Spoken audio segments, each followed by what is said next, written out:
That is the most likely outcome, that we will not see Deshaun Watson at all in the 2022 season. Listen and subscribe to the Adam Schefter Podcast wherever you get your podcast. We are Dayton's home of the Ohio State Buckeyes. And into the end zone goes Chris Olave. KJ Hill, 6-yard touchdown catch. Right sideline and down he goes to the end zone. WING 1410 Dayton, Dayton's ESPN Radio.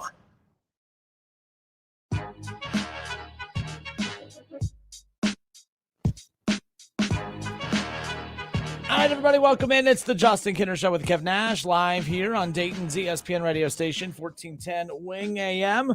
And, of course, streaming live at wingam.com. And we're live on Facebook. Head to Facebook, search the Justin Kinner Show, like and subscribe, follow along. And, yeah, of course, with 1410 Wing AM, wingam.com, the Facebook, ESPN Dayton's YouTube channel. What up, Kev? What up, dog? Has anyone ever told you look like Brian McKnight?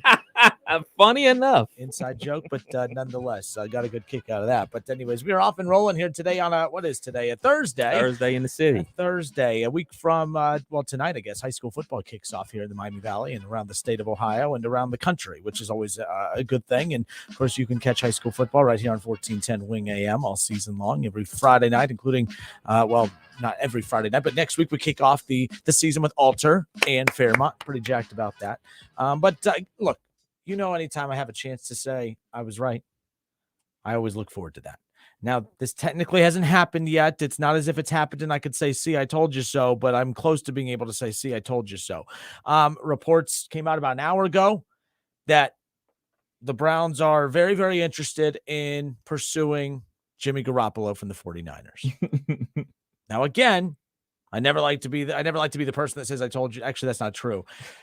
Here's why I enjoy being that guy. Most people say, look, I don't like to do the whole I told you so thing. That's because that's usually people who are used to being right. I'm not used to being right.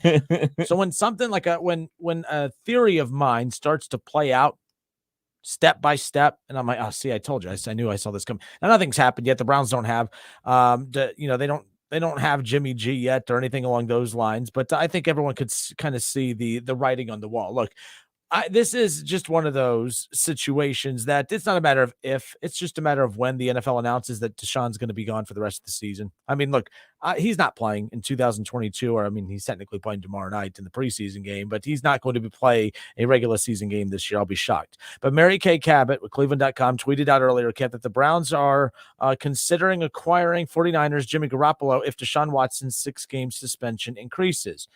Well, there's no reason to consider acquiring Jimmy G. You should just pull the trigger now. He's not playing. He's not playing in 2022.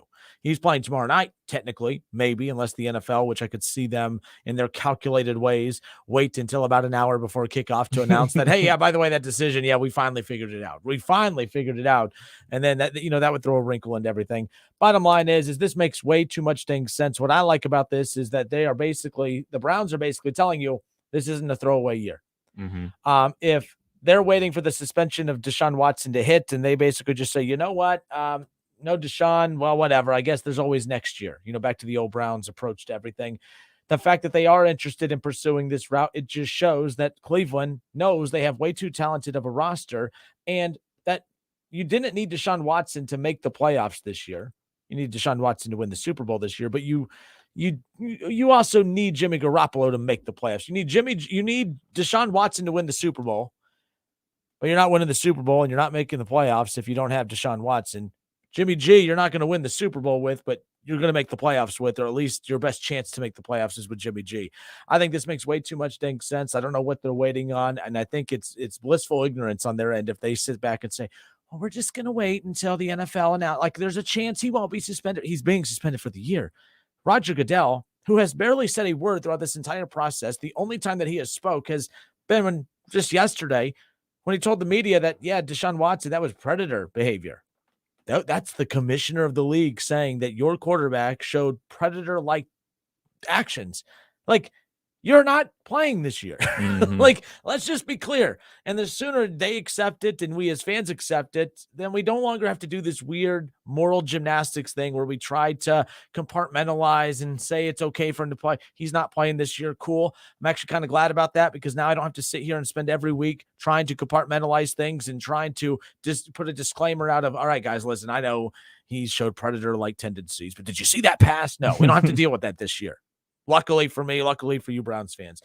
But there is an option. The only reason I'm not that depressed about from the standpoint of not having his talent on the field is because there's options. And there's way too much dang talent on this roster for the Browns to say, well, let's just see if he could, Brissett, well, let's see what he could do. If the AFC wasn't so stacked, I'm fine with the let's just see approach, but you can't do the let's just see approach in the AFC. As I've stated before, there will be 10 teams, in my opinion, that win 10 plus games this year. Three of those 10 teams that win 10 plus games this year in the AFC will not make the playoffs. The margin for error is slim. You can't take that chance with Jacoby Brissett. And I think that's why it makes too much sense. My thing is don't wait too long. Because now that this is out there, there's probably other teams who want him, but they've been quiet and they're waiting in the weeds a little bit. They're waiting for when the Niners get to the point to where they think there's no trade suitors. And now all of a sudden they're just going to release him and then everyone's going to pounce. Mhm. I think that, the Seahawks would be dumb not to pounce. The Giants would be dumb not to pounce. There's a lot of good quality teams out there that can use Jimmy G and upgrade right away. And that's the Browns right now. So if I'm Cleveland, I don't wait. And for those who are saying you don't give anything up for him, what about that? What about his contract? So paying $15 million for a quarterback, that's where you get cheap. You'll trade and give everything in the world to a quarterback with 24 sexual assault allegations, but making the playoffs is not worth the 15 to 20 mil it's going to cost to eat some of his contract. The second round pick that you might have to give up to acquire him. You mean to tell me that you would rather your team not be in the postseason than your team give up a second round pick? And the Browns ownership has to ask themselves, well, do we want to be a playoff team or do we want to hold on to our second round draft pick? You got to ask yourself, what is a playoff appearance worth for you this year? You're not guaranteed to have this stacked of a roster again in 2023. I think you got to do everything you can to win with this roster now. It's rare to have a stacked roster like they do. And they have a chance to have traded away Baker Mayfield, not have Deshaun Watson, and still get the likes and still have enough cap space to get the likes of a Jimmy Garoppolo. They also have like $47 million of cap space left. I don't want to hear about money. You have the money, and it's for 1 year. Go do it. Yeah, they definitely should go out there and do it before somebody else does, like the Rams, because everything that's going on with Matthew Stafford and his elbow. I mean, he can go out to practice today, and that thing could pop, and he have to get a Tommy John surgery. And the Rams could care less about draft picks. They'll give him a million number ones in 2027 or whatever they got left on the book. So they'll be willing to give up more than what the Browns have available right now because they gave up so many picks ultimately to get Deshaun, and the money isn't an option for the Cleveland Browns. My question is, do you think that the Browns announced that Deshaun was going to start this game versus Jacksonville to try to speed up the process of the NFL laying down whatever suspension they're going to lay down? Thank you, because this was the next part of this conversation that originally I had planned on opening with, and then the announcement of this broke about an hour ago. The question I had was, why is everyone making a big deal about him starting this preseason game 1 tomorrow? Because as of right now, it's a 6-game suspension for the first 6 games of the season, right? Mm-hmm. And I remember right when the announcement was made, Kev, didn't I tell you, or didn't not really tell you, but didn't remember I started questioning or making the statement of, man, Stefanski has some tough decisions to make. You have Jacoby Brissett, who's going to be the starting quarterback for the first 6 games of the season. Do you get him prepared with the preseason? Do you make sure you get him as many reps as possible? Or for your quarterback who's missed all of last season and will miss the first 6 games of this season, isn't it important to give him as many in-game reps of meaningless football, especially as possible? He had a tough decision to make of how he was going to handle these preseason games. And I said at the beginning, it made sense to give Deshaun a lot of preseason snaps, especially with the 6-game suspension. A lot of preseason snaps. He's not allowed around the team for the first 3 weeks. He can come back on the back end of that suspension and then start practicing for the 3 weeks leading into his debut in week 7. So to me, I wasn't shocked by the team announcing that he's going to play in the preseason. Every report out of Cleveland, if you listen to any show in Cleveland as well, they have a plan A, a plan B, and a plan C. This Jimmy Garoppolo thing is not something that they've just all of a sudden decided, all right, let's go ahead and look at it. They've already done their homework on Jimmy G. Jimmy G was a possibility for them before they even got Deshaun Watson. That was one. Remember, I mean, when the season ended last year, Mhm. kept saying, man, I think Jimmy G could end up in Cleveland if the Browns really do want to move on from Baker. And it's kind of ironic how 3 different quarterback scenarios all overlapped. I didn't think of it from that perspective, Kev, of them using it as a ploy to speed up the decision. But I think either way, the Browns were going to start him tomorrow night, whether he was suspended 6 games or not. I don't think they would have started him tomorrow night if the league had already announced that he's done for the year. And I don't Right. think he starts tomorrow night if that's the case. But as of right now, they have to continue moving forward as if he's only going to miss the first 6 games with that suspension. But like I said, you can't do that blissful ignorance thing of just hoping that the Right. judge that's in the back pocket of Roger Goodell to say, I don't agree with this Roger dude. I kind of like this other lady. I like her opinion. Let's roll with what she says. What about you? Yeah, I think that the worst thing that the Browns could do is, or the situation for the Browns and their fans would be, they put a stay on it. Like, all right, we're gonna pause it until we go through the legal process.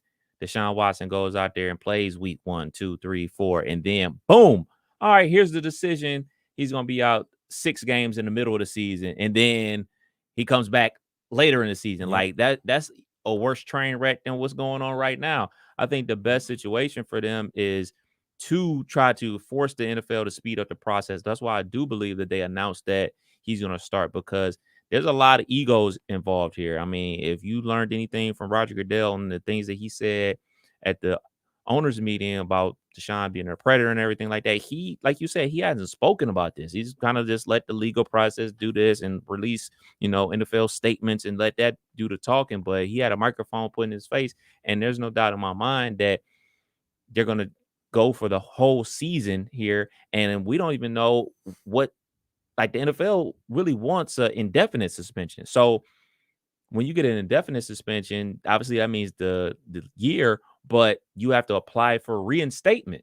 So, like, that's more stuff on top of it, more hurdles for Deshaun to get back on the field and everything like that. And I think for the Browns, they're like, look, man, Judge Robinson took forever to come down with a ruling. Now y'all taking forever to come down with this second ruling. Like, we need answers, because you're right. Like, until we get the official answer, we need to go forward as if he's only getting 6 games and he hasn't played football in a year.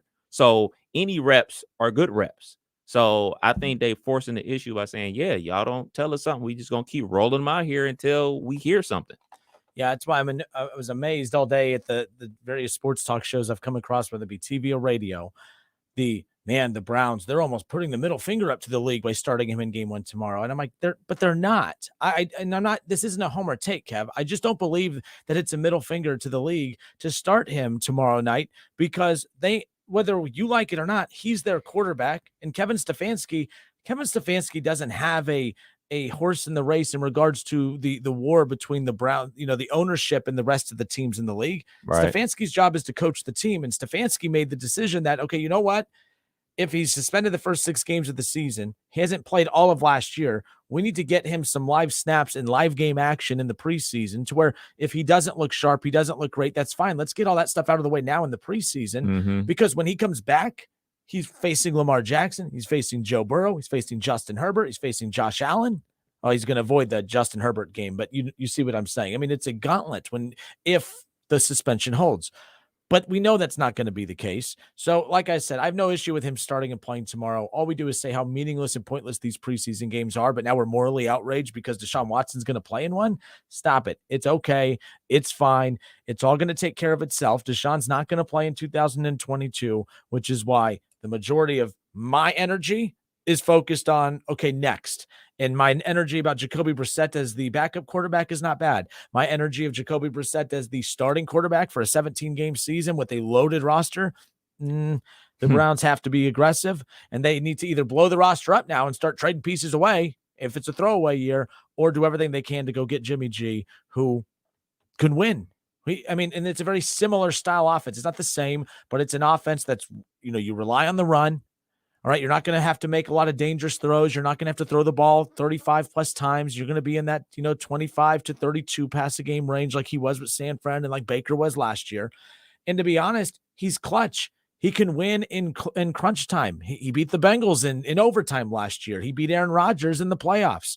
And 2 years ago, he was in the Super Bowl. He gets injured. His team is drafting at the top.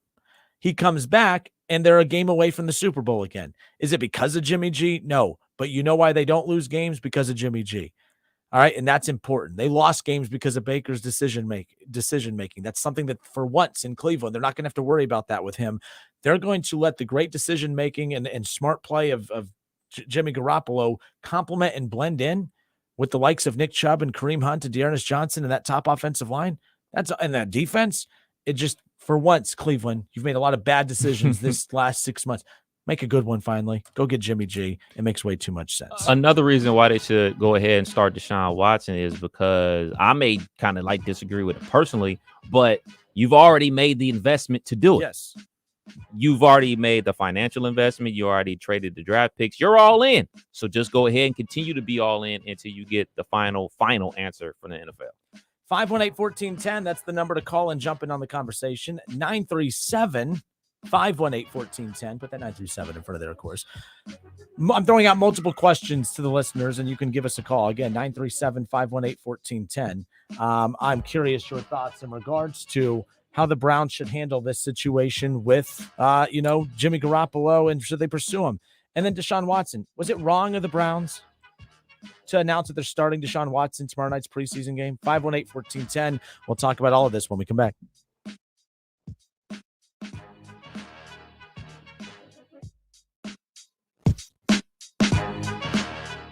Listen, stream, watch. It's the Justin Kinner Show with Kev Nash right here on Dayton's ESPN Radio, 1410 Wing AM.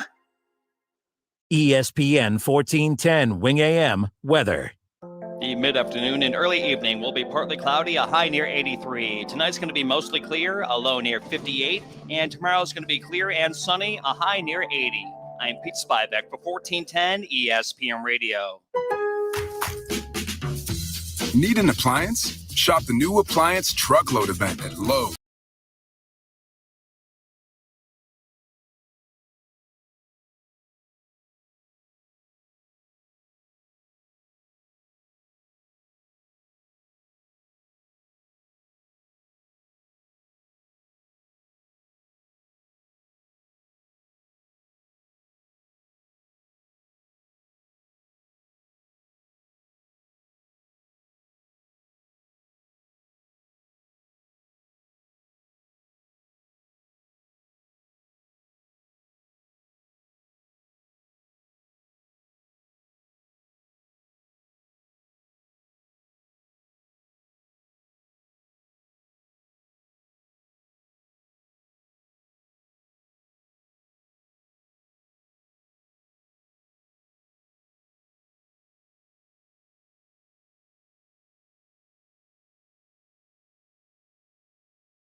This is Education Matters with Ohio Education Association President Scott Tomorrow. Spread the word. Ohio needs more educators of every race, gender, and background. Our students deserve to see themselves reflected in their classrooms and in their curriculum. The Ohio Education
off your first purchase at stitchfix.com/radio. Limited time offer. You must purchase within 2 days of signing up.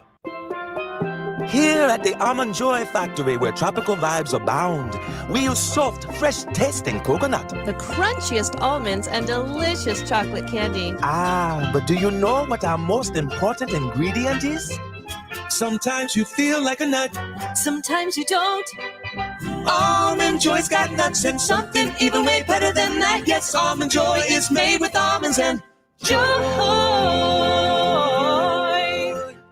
School is back and doorbusters are in session at JCPenney. Hurry in store while they last. Stock up and save and shop tax-free all weekend. Extended store hours Friday and Saturday. Shopping is back. The Justin Kinner Show with Kev Nash. Presented by Brad Mays with Home Experts Realty. Weekdays at 3 p.m. on 1410 ESPN Radio.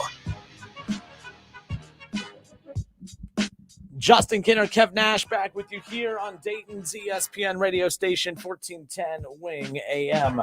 518-1410, 518-1410. That's the number to call and jump in on the conversation. The Cleveland Browns interested in pursuing Jimmy Garoppolo if, of course, the NFL does come down and announce that the 6-game suspension will be increased. And I don't think it's a matter of if, it's just a matter of when. I've already just mentally accepted it. Deshaun Watson will not play for the Browns in 2022. He might play tomorrow night's pregame. He might play in tomorrow night's preseason game 1 for the Browns, but he's not playing for the Cleveland Browns any regular season games this upcoming season. I'm just bracing for it. And by the way, I'm saying it confidently so that when they do come down and announce that, I could be like, see, I'm fine. I'm fine. Fine. I'm good. Okay, you're good. I'm good. We're all good. But in all seriousness, it's really not that hard to figure out. But I do think that everyone I've talked to that covers the Browns or is involved with the Browns, they've had a plan A, B, C, and D from the very beginning with how to handle this Deshaun Watson situation. All day today, the Browns being continuing to be criticized even more. I bet you they're really regretting this Deshaun Watson situation, aren't they? No, they're not. I know it sounds crazy, but they're not. Because every move you make in an offseason is not just for the upcoming season, it's for the foreseeable future. And if you have a chance to better your team, not for just one season, but 2, 3, 4, 5, 6 years down the road, you're going to do it. And that's what Deshaun Watson was. The Browns knew from the very beginning that they traded for him, that there was going to be a lot of noise that would circle him in the 2022 season. They knew it. They planned for it. They were already waiting for it. So if you think that anyone in that front office is, I'm not saying that they're not bummed or whatever, but like this was expected. They braced for impact a long time ago. Okay. So no, they don't regret it. And the reason they don't regret it is because whether it's 23 or 24, they're going to get their franchise quarterback out on the field. Will he be the same guy he was a year ago? That's a conversation for 2 years ago. Luckily, we don't have to have that conversation. I may not even be here. It's a win for everybody at that point, right? Like, let's just be clear, right? Like, so who cares? But for right now, the idea that you're getting a franchise quarterback, not just for 2022, but 3, 4, 5, and 6, no, the Browns don't regret doing this move because it's not as if they traded for him and then found out. Right. They knew. So, no, I don't think they regret that at all. Do you? No, I don't think they regret it because I think I'm not saying it was the right move. I'm just saying they don't regret it. I think the person that pulled the trigger on the move, ownership, they're standing pat. Now, does Stefanski and, the people that actually have to deal with the press every single day, do they man, see, I told you this is going to be crazy. Well, the owners are chilling in the suites in the AC while the coach is out there in the 90-degree heat and humidity and everything, answering all these wacky questions. I do have a question about Deshaun, though. All right, he didn't play last year. He probably won't play this year. What will he be like next year, 2023? Do you think 27? I know what you're saying. Look, there's no such thing as a quarterback not showing rust. But to be fair, the only reason I'm not going to embrace that is because, and I know Bengals fans will move the goalpost to it's 2 years, not one. But Joe Burrow played 11 games. Missed the last 2 months of 2020, missed the last, was out a whole season. He came back from that injury, didn't even get to really move or do anything until literally right before the season. It came back just fine. Guys miss seasons all the time and come back and will be just fine. Will he be an MVP candidate the second he comes back? No, but I think he'll be fine.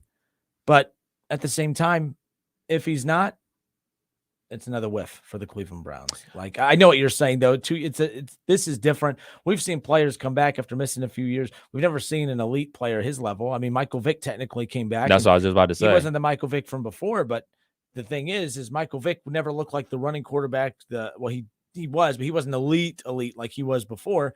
He came back and he picked it up and he was fine. I mean, multiple playoff appearances. I mean, Michael Vick played at the extremely high level. And I think the thing that Deshaun has going for him is that his style of play suits him to come back and he's one of the most accurate quarterbacks in the NFL. I think 68% is his, completion percentage. He's accurate. He's athletic.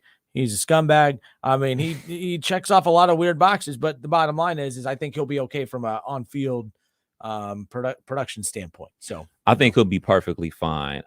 You brought it up, Michael Vick. Like, Michael Vick went to prison. Yep. Deshaun Watson, if he's suspended another calendar year, will go home and be able to train.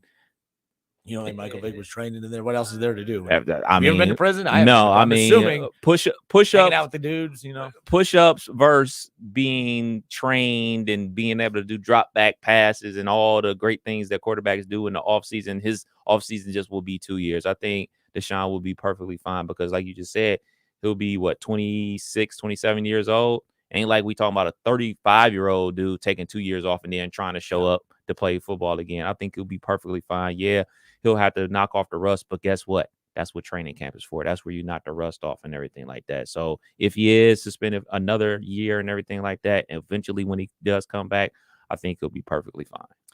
But again, it has not been finalized that he's out for the upcoming season, but I think common sense will tell you that's where this is heading. Roger Goodell, who has not said one word throughout this entire process, finally spoke the other day and uttered the words, he used the word predator. That Deshaun Watson had predator-like tendencies or showed predator-like tendencies. Folks, the commissioner of $1 billion corporation is not publicly using that word when he has owners who have shown the same type of predator. Like, he's not using that word publicly loosely. All right. He knew what he was doing. The context clues are they're going for the year. They're going for the indefinite suspension. So it doesn't matter. The point is I wanted this to be more about the Jimmy G approach if I'm the Cleveland Browns. And I think that's what they exactly need to do is go that route. Do not throw this season away. If you tell fans Jacoby Brissett's your quarterback for a 17-game season in the same division as Joe Burrow and Lamar Jackson, and hell, Mitchell Trubisky's way better than Jacoby Brissett. So yeah, even that. I mean, you're basically telling the fans and your own team, yeah, we're done. We're, go get him, Tiger. That ain't happening. You need to go get Jimmy G, a guy that is a proven winner. He would be the third best quarterback in the AFC North, maybe the fourth best, depending on what Trubisky looks like to start the season. Who knows? But he's a winner. That's the thing. Like, there are more talented guys that don't win. I'll take the guy that's less talented, but has the intangibles to lead you to it. That's what this team needs, is someone to kind of rally them together. That's what they've been missing the last couple of years. That's all everyone's been talking about. He's the anti-Baker. So, and he's quiet. There's no noise that comes with him. He's a good leader. He accepted the role of Trey Lance coming in and being drafted and mentoring him, and then professionally accepted the front office's direction of letting him know your time here is done, but we're going to get you to a situation where you could win. Guess what? He could win in Cleveland. Alex Smith 2.0. Yeah. Yep. And this is the best thing that could happen for him too, because if he is released and everything like that, the potential amount of money that Seattle would throw at him or another team would throw at him might be too tempting to turn down, to go to a worse situation for more money or going to a better situation right now with the Cleveland Browns. Which is why the Browns, like everyone's saying, they just need to wait for him to be cut. If you're the Cleveland Browns, you're desperate to win with this roster. You can't, I wouldn't risk it. I wouldn't put him in that position to have a chance to go make that money elsewhere, to make more money elsewhere. You have $47 million cap space. I know you don't have a first round draft pick for a few years, but okay, that's fine. The teams that are winning, that's the approach that they're trading away their draft picks for players that can win you games now. Deshaun can't win you games now. He'll win you games next year, most likely. You go get Jimmy G. You have $47 million in cap space. Go do it. You could do it. Give up a second round draft pick. Really? A second round draft pick? That's what's standing between you and the playoffs this year. And that's where you draw the line. Fully guaranteed $230 million contract to a guy with 24 sexual assault allegations. That's fine. But the second round draft pick, that's way too much to give up for a quarterback to take us to the damn playoffs. 518-1410. That's the number to call in. Your Browns fans or just football fans in general, thoughts on Jimmy G to Cleveland? Kev, who we got? We got Nick in Beaver Creek. Let's go to Beaver Creek. What up, Nick? How are you, sir? What? Nick. Is this Nick? Nick from Dayton. Nick from Dayton. How are you? Same difference. Good. How are you, bud? I'm good. I mean, you're very attention to detail today. My good. You're not. It's like I'm not going to talk to you if I'm Nick from Huber. I'm in Dayton. No. But what's up, Nick? Thanks for holding, man. No problem. So, having spending the last few days up north, and hearing more Browns talk than I ever wanted to have. Right. What I don't understand, and I think is stupidity on the Browns, is that Deshaun Watson's taking every first team rep in practice. So what I don't understand is you have a 6-game suspension at the very least. Why are they not giving Brissett snaps with the first team? And even if you go get Jimmy G, he's going to have time to get acclimated. And the Browns' front 6 games, even if that's what it is, isn't very daunting. Brissett can go 4-2, 5-1. I just don't understand the mindset of why. I get it. Most starters aren't even playing the first preseason game, so Watson playing, that's not a big deal. But what I don't understand is why he's taking every rep in practice when you're going to have to go with Brissett at the very least right now. And for one, that's one reason why when the suspension was announced last week, one of the first questions or one of the first points, that I had made was, how is Kevin Stefanski going to balance the QB responsibilities in camp? Because on the one hand, you have a quarterback you gave up the entire farm for, and you fully guaranteed money. He hasn't played in a year. You need to give him as many live reps as possible. But on the other side, if he's out for this first 6 games, that these are huge games for Jacoby Brissett. You need to make sure he's as well versed on this offense as possible. And they've really focused on the quarterback that they're most likely not going to have this season. I think what that's telling you right now is that Jimmy G that Deshaun Watson is the guy. And if they say he's out for the year, they're not giving those first team reps to Jacoby Brissett. They're going to go right to Jimmy G and land him if possible. And if for whatever reason it is only a 6-game suspension, then they're going to keep riding with Deshaun throughout the preseason and hopefully go 3-3 and then let Deshaun hopefully take him to the promised land, which I don't anticipate at that point, but we'll see. But no, you make very valid points. Well, that's what I'm saying. Like, this is not, let's say the AFC North is not what it was last year. You can't count on beating the Bengals twice, beating the Ravens like they did. I mean, you have to account that, hey, this is an improved Bengals team. It's an improved Ravens team because they're healthy. The back half, they have Buffalo. I mean, to me, I don't understand. Like, even if you're going to go get Jimmy G or even if you're going to write, it's the 6 games and that's it, you can't tell me that Brissett's going to not get those reps and you think you're going to go – because who knows? You may go 1-4, 1-5. I mean, I guess I just don't understand the understanding about that. I know you're watching these reps, but you can cycle them in with the second and third team to get extra live reps. They don't touch the quarterback at practice, so I don't understand. That's a good point, too. Mindset. I'm just trying to. You're saying reps are reps, but if you know that for the first month and a half, I mean, at this point, Jacoby Brissett can get the first team snaps because that's your dude for the first 6 months of for 6 weeks of the season, and you could still get reps in and throws in and just the rhythm and timing down of the offense with the second string with Deshaun Watson. That's valid as well. You hit a big valid point. Is that the last 3 weeks he's allowed to actually start coming back in practice of the suspension if it's only 6 games, right? Yep. So you can work him in with first team reps there because by that point you're into the season and you can give Brissett some time off and breaks, especially if he gets hit or something. So again, there's the mindset of right now we're just going to run Deshaun, but we're not valuing the team if something happens. Because even if you bring in Jimmy G, Justin, he's going to have some time to get acclimated, right? So you still, let's say they go get him next week. Is that enough time to get him ready for week 1? Maybe not. Then do you lose that game that you shouldn't lose just because of the way that you handle things right now? I guess I don't understand the thinking. And this was the biggest talk up north when I was up there was, why is Brissett not getting some first team reps in practice when he needs to develop timing with the receivers? Well, my thinking is there's 2 ways to look at it. For one, Jacoby Brissett is not going to be the starting quarterback for the Browns no matter what happens.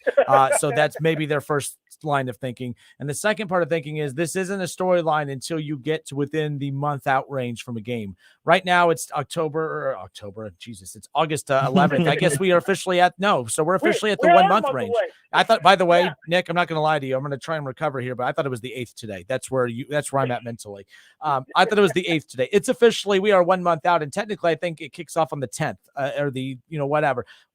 Now's the time the first team reps need to start getting to Jacoby Brissett if he's going to be the starter.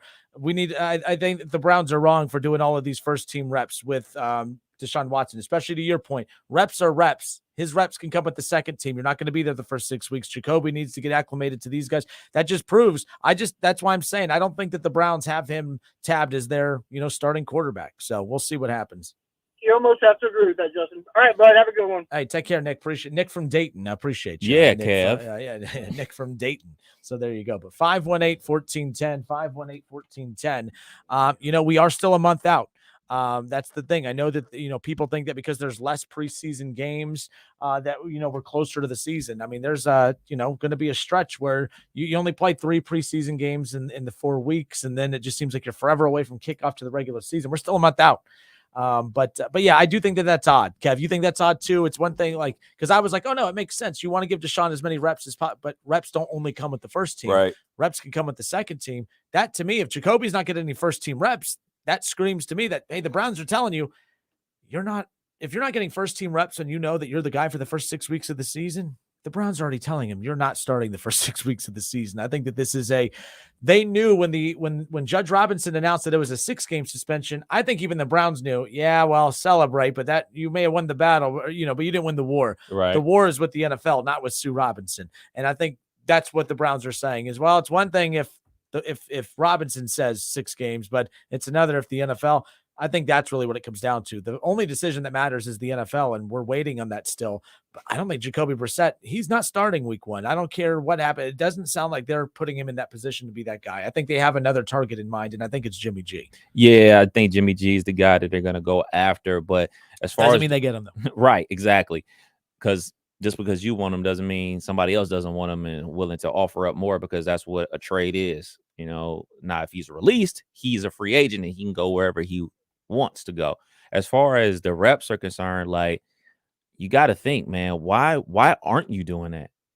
Because just in case Jimmy G is released and he says, nah, man, Seattle's offering me a big bag, I'm going there, or the Houston Texans are offering me way more money, or shoot, the Titans, I want to go play for them, or something like that. Like a free agent, he decides where he wants to go. Now, if you're traded, he can go there. So you should probably be splitting these first team reps 50-50. Now, I would imagine you would split them 50-50, but the Browns are just rolling Deshaun out there as if he's going to start week 1, which is highly unlikely. So, and that's the thing too. They're telling you it's not Jacoby Brissett. I think they're just telling you, hey, we're giving Deshaun as many first team reps as possible to get a rhythm down with his, with the starters. We know he's not going to be the starting quarterback for at least the first 6 weeks. And let's say we get lucky and the next judge agrees. Well, then guess what? He got all the first team snaps. Now we could sit him for the preseason. Now we go to Jacoby. But until they know the final decision, they're just saying, hey, Jacoby, you are the last effort. You're the last result. Okay. You're the worst case scenario for us moving forward. And that's not all Jacoby Brissett's fault. He's a backup quarterback. But the scenario's changed now to where he's the starting quarterback. But that's also on the Browns because the roster should have been constructed in a certain way until you found out the decision, not, basically running around looking for one after the decision. Right. But I do think, and by the way, I don't feel bad for the Browns. I'm a Browns. I don't feel bad for them one bit, but I do think that the NFL is kind of toying with them a bit. I do believe they're not in a hurry to announce anything. They don't, you know what I mean? They're not going to hurry up a decision so that the Browns could hurry up and get their ducks in order. The NFL is not trying to help them clean up a mess that they created. So there's that. 518-1410. Let's go to Dennis. Dennis, how are you, sir? Hi there. Hey, my big concern, I've been a Browns fan all my life. I was there when Jim Brown was the running back. And I just see a very dysfunctional organization. And it's making poor decision after poor decision. They have, set up Baker for failure last year. So he should have been making the decisions instead of Baker about playing. And then they got rid of him, and they brought in this Deshaun, which frankly I think is a real crapshoot. I mean, this guy's a multiple offender. What happens when the other side of the iceberg comes up and he's like still doing it? What happens then? I mean, and then this whole thing about the reps with the quarterback and everything. I just see dysfunction all across the organization. No, Dennis, I'm going to drop in the call just because I could barely hear you, but I was able to catch enough of what you were saying. So, Dennis, I'm not being rude. I did drop the call. I'm going to respond to everything you just said. Thank you for calling, first of all, Dennis. So at this point, everything you say is true. I think there is a lot of dysfunction. There is a lot of dysfunction with the Browns. I'm not here to try to sugarcoat it. The Cincinnati Bengals, the Cleveland Browns. I mean, a year ago, I was telling you that the Bengals are one of the worst organizations in football. And now here I am having to eat my words. And the Bengals just keep making one great decision after another. And now the Browns are just making one bad decision after another, which is unfortunate because they're actually not making many bad. That's not true. They're making a lot of really great decisions, but it's the few bad decisions that they're making that are louder than the good. Folks, they have Denzel Ward. They have Myles Garrett. All right, they have Nick Chubb and they have Kareem Hunt. They were able to get Amari Cooper, who I know people don't like drool over Amari Cooper, but keep in mind you didn't drool over Amari Cooper, and you're a Cowboys fan. I did not because I don't think he's the top number one receiver in football or one of, but he is a number one wide receiver option, something the Browns have not had. I know that on paper, OBJ, you hear that name, you're like, well, they had OBJ and Jarvis Landry. You had a overrated wide receiver that I was clearly wrong about, and one of the best number two wide receivers in Jarvis, but again, I was higher on Baker than most people, and I liked Baker Mayfield. I think he's going to do great in Carolina. Bottom line is the Browns have made a lot of really, really good decisions, and I applaud them for that. But it's the few bad decisions that they have made that are clouding it, and I don't think it's all Andrew Berry. Andrew Berry is the one that's been making the good decisions. It's the one bad decision that ownership made that I think has now forced everyone else to make bad decisions as well. 518-1410. Kev, who's up next? We got Chris in Dayton on line 3. What up, Chris? Thanks for holding, sir. How are you? Hey, what's up, guys? Hey. Hey, just a few things. If I'm the Browns, and even if Watson's suspended for the full year, I'd make that trade. You don't come around quarterbacks, especially top 10 quarterbacks that you in the middle of their prime that you can get every year. So I actually applaud him, even if he's gone for a year. Obviously, I know the off the football field stuff is there, but it sounds like the most he's going to miss is a year. So you still get him at 26, 27, and you get a voided year, and he's there for 5 years still. Obviously, not playing football is a worry, and I think that's why they're giving him all these reps. And I know you say he could get second team reps, but they're still not the same as the first team reps. You don't take as many reps as a 2 as than you would as a 1. And I think he needs to be playing with high-leveled players too. I think he needs to be going out there with the Chubbs and the Hunts, not in the back with backups. That's just my opinion on it, and I could be wrong. But as far as you got to let him and Brissett battle it out, and this is only if Watson is missing 12 or a year or however many it is. But that's the top 5 roster that you have to let. You can't let this year go to waste. You can't let a year of Miles and Chubb and some of these other guys, John Johnson, all these other guys that could possibly be gone in a year or two. So you have to go get Jimmy G, and you have to let him and Brissett battle it out and try to make the best of a bad season. Next year, you get a top 10 quarterback back, and they're ready to go. That's just my opinion. No, Chris, and thank you so much, man. Appreciate you. I actually understand where he's coming from on everything.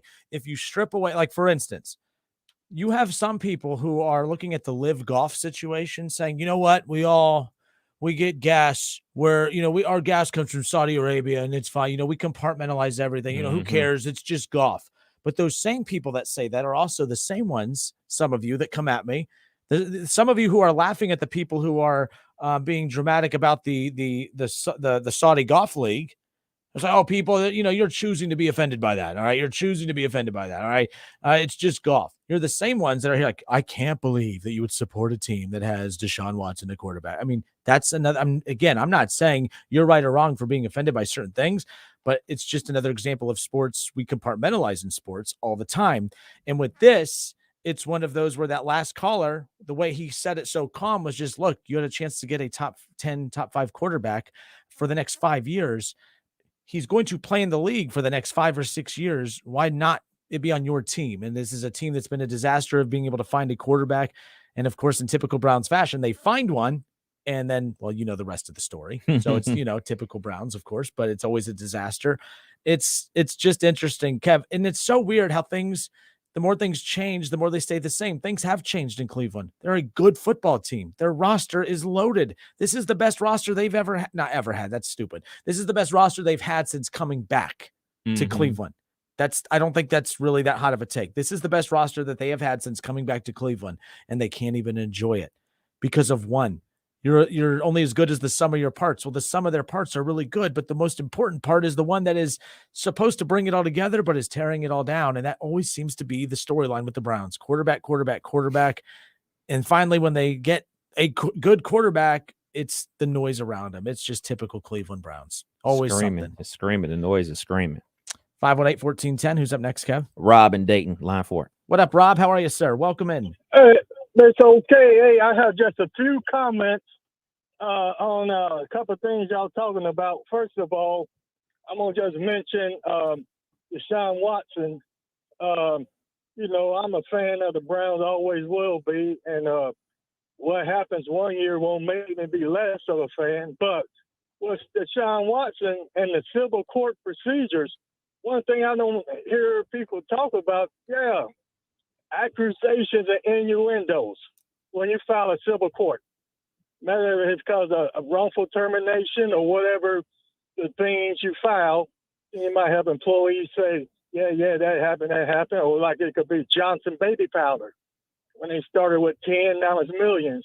So when you file a civil court claim, that's not saying you did anything. That's just saying you're praying to the court for relief. Criminal court cases when it's guilt or innocent. So no matter who, anybody can file a civil court case. I'm not trying to be, talk about their instances, but filing a civil court case is the easiest thing you can do. You're not saying that this person is innocent, guilty, he did or didn't, but you're asking the court for relief. Then when you those cases were about to go to court sometime next year, after the football season. But they done settled their cases. So when you settle your court case, you're not saying you did anything. Again, you got a confidentiality, but you're not saying, this happened. You're not saying, this didn't happen. Deshaun said he didn't. Well, his statement always been, and they say what he did. So they got the right to go to court. But obviously they didn't want to go to court. So once they settle their case, then why everybody, 30-some people, got 24 people. Well, right now he has none. He don't have no criminal court cases coming up on docket. He ain't got no civil court cases coming up on docket.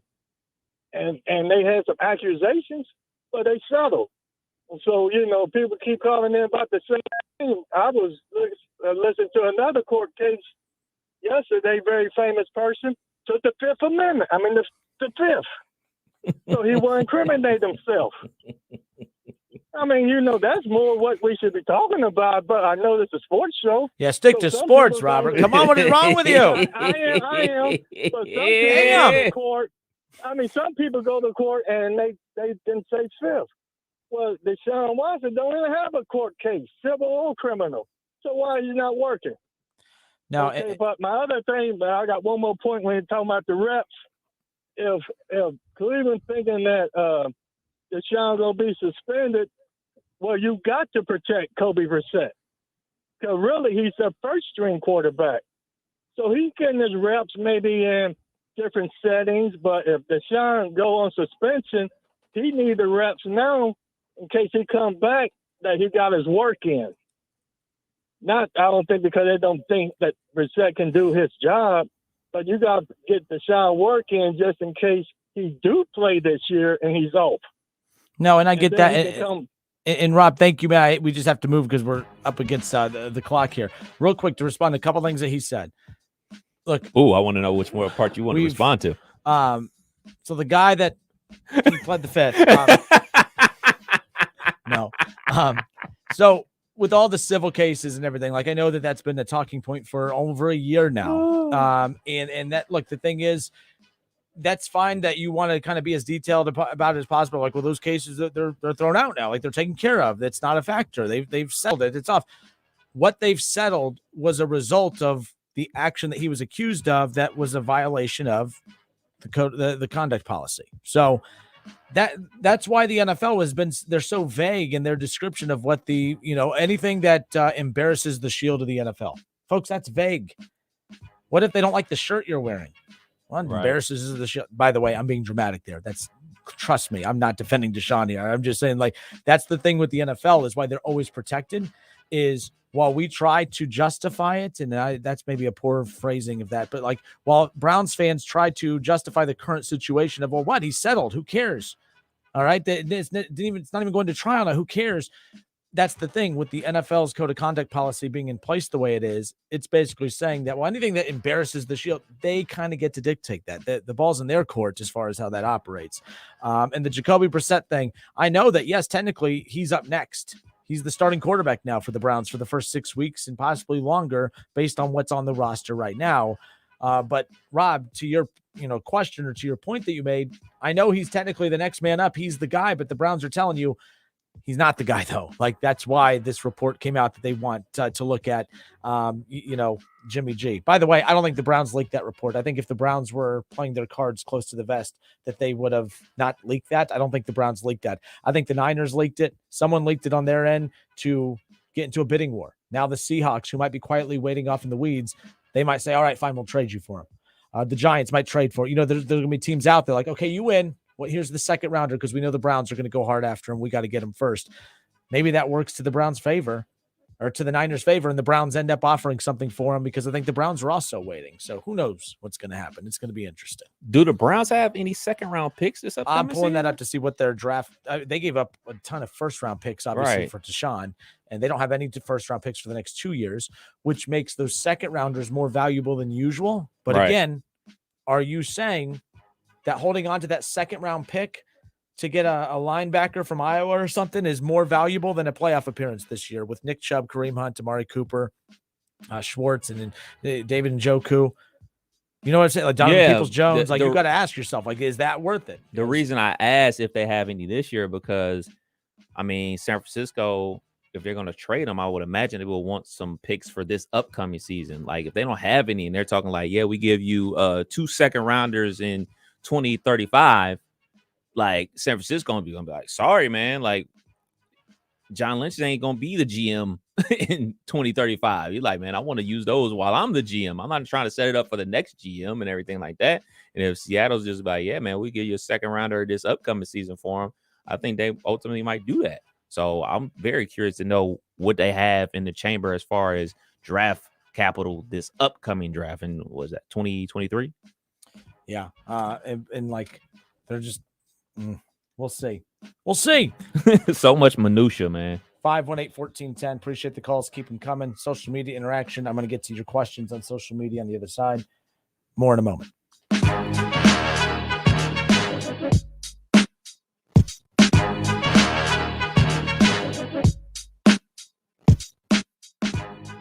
The Justin Kinner Show with Kev Nash. Presented by Brad Mays with Home Experts Realty. Weekdays at 3 p.m. on 1410 ESPN Radio.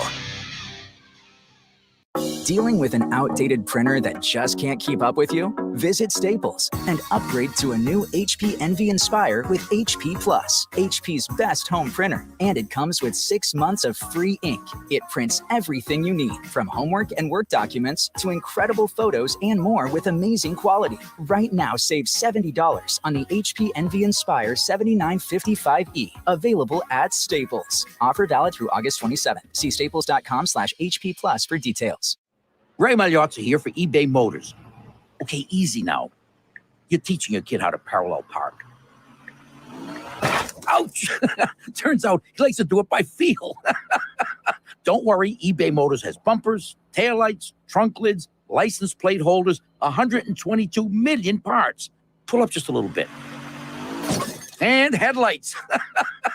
They've got lots of headlights. Get the right parts at the right prices. eBay Motors. Let's ride. I had low back pain that was due to herniated discs. Meet Dr. Justin Garzone, another satisfied patient who found regenerative medicine at QC Kinetics. Over a very short period of time, the pain went away completely, and I have had absolutely no symptoms or pain since my treatment. Before Dr. Garzone found QC Kinetics, he was looking at all the old school pain treatments. It was recommended that I have steroid injections done, but then unfortunately my insurance company said that I would have to do 3 months of physical therapy first, and I needed to get better quickly. With QC Kinetics, the doctor got lasting relief with no downtime. I didn't have to take any medications during my treatment. I avoided surgery, and I am now pain-free. Don't live with chronic pain, and don't go under the knife. Call QC Kinetics, the nation's leader in regenerative medicine, for a free consultation. Call QC Kinetics, 937-936-0325. That's 937-936-0325. 937-936-0325.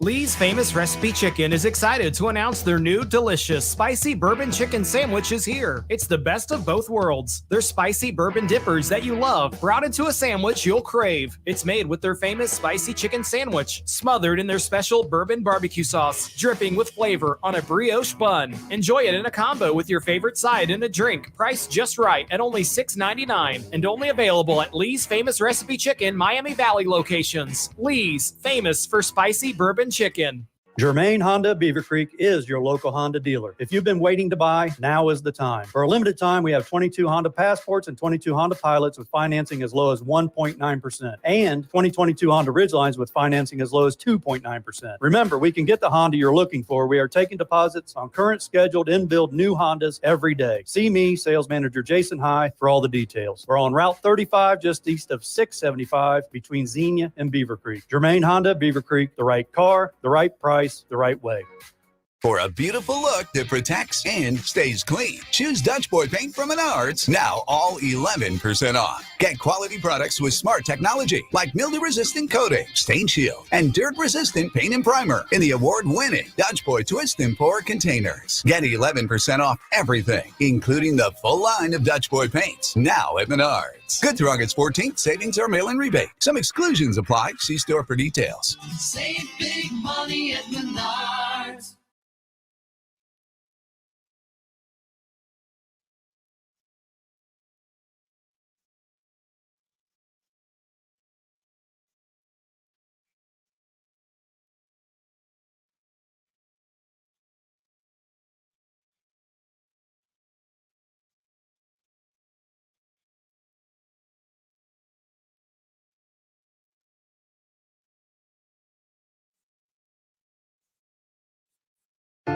How did hiring the right person become so difficult?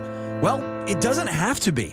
Alpha Digital already has targeted databases built of very qualified candidates that are just looking for the right opportunity. That allows you to target exactly who you're trying to reach with a budget that is customized just for you. Learn about all the possibilities by going to alphamediadigital.com today. Find your next star employee with alphamediadigital.com. School is back and doorbusters are in session at JCPenney. Hurry in store while they last. Stock up and save and shop tax-free all weekend. Extended store hours Friday and Saturday. Shopping is back.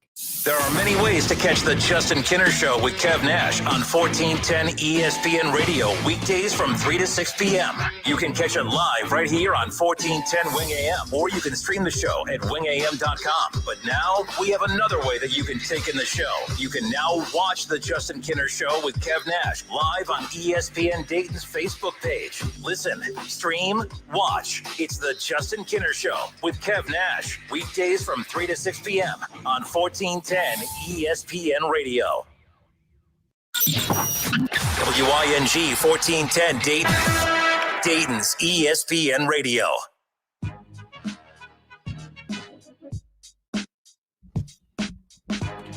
Justin Kinner, Kev Nash, back with you here on Dayton's ESPN radio station, 1410 Wing AM.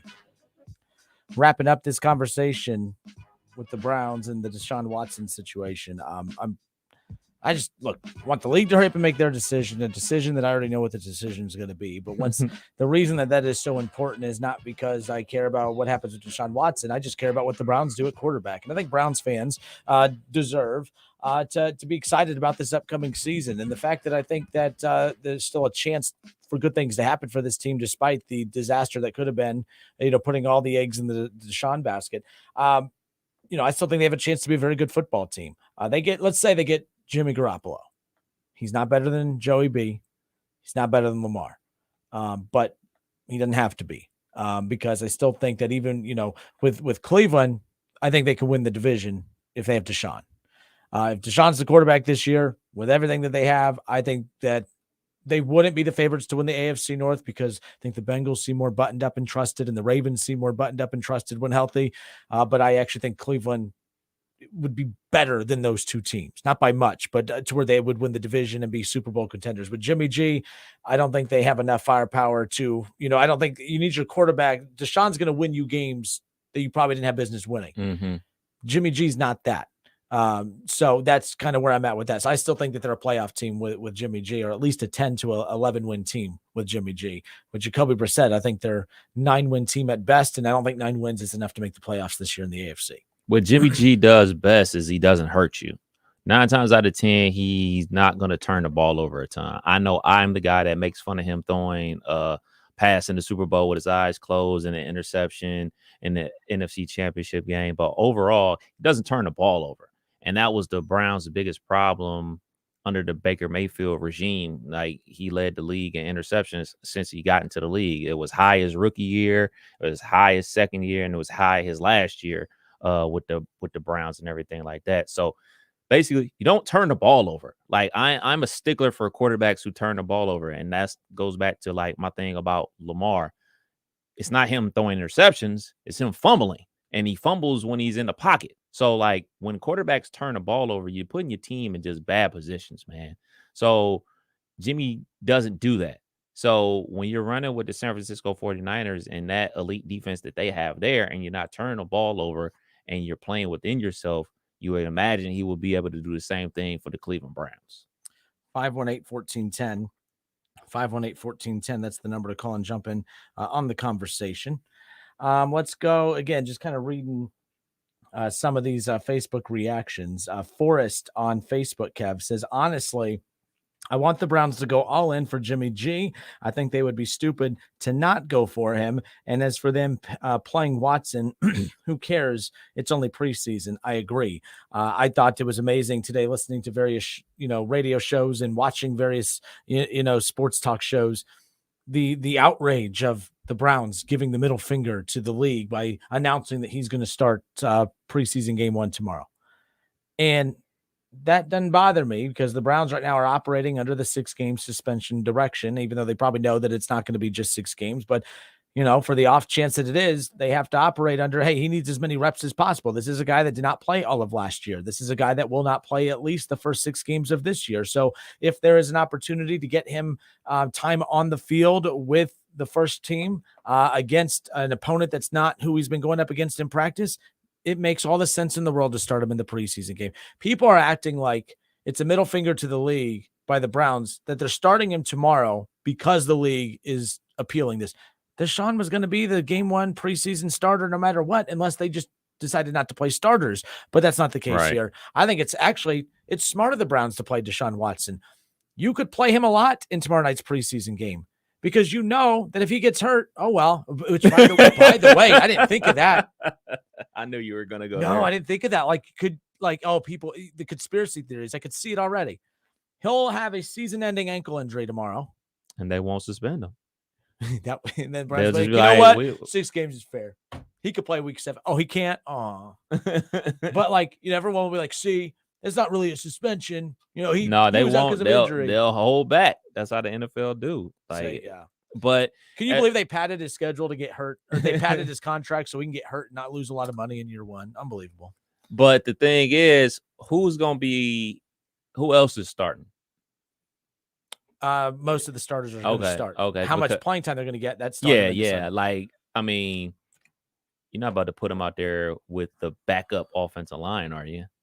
Well, maybe that's punishment.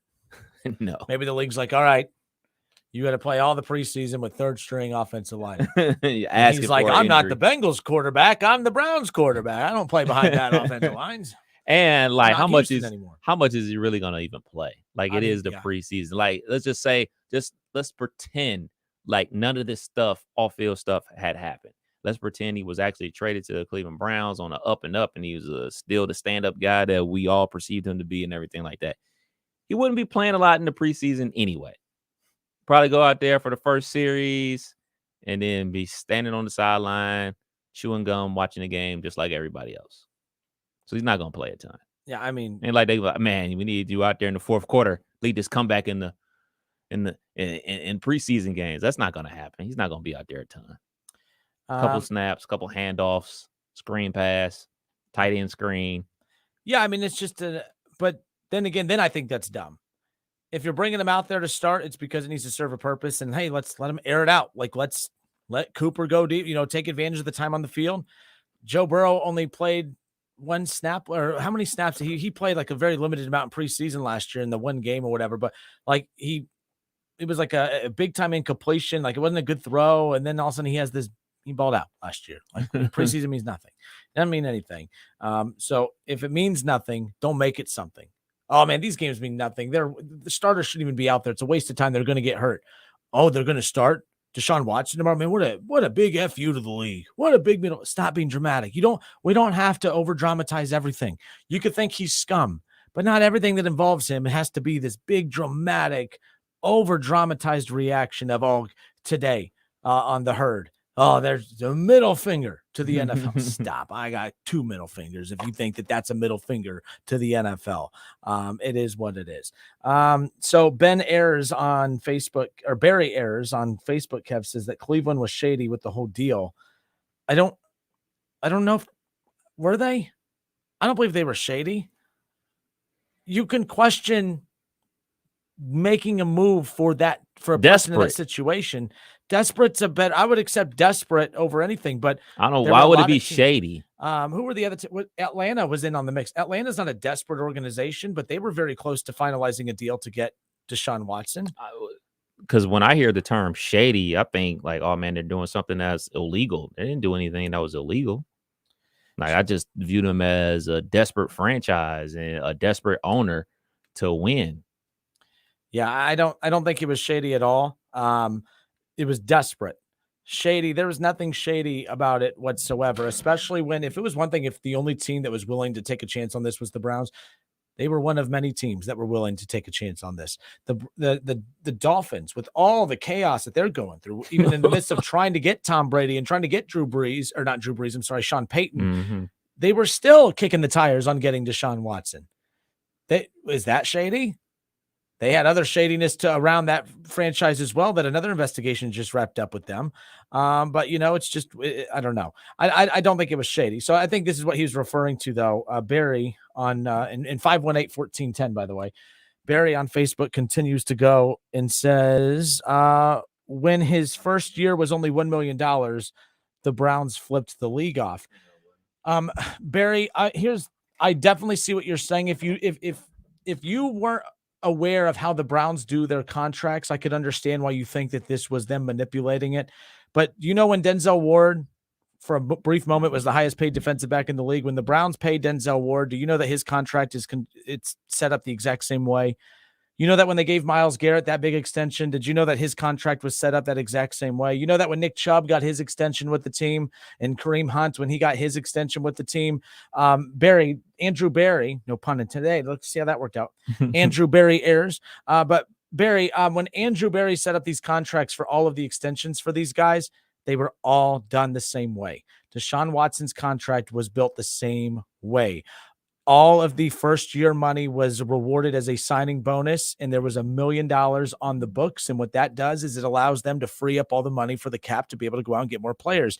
It's not just a Browns practice. It's multiple teams across the league do it. The Rams do it. The Rams do it better than anybody. The Bengals are going to have to start learning how to do that here very soon.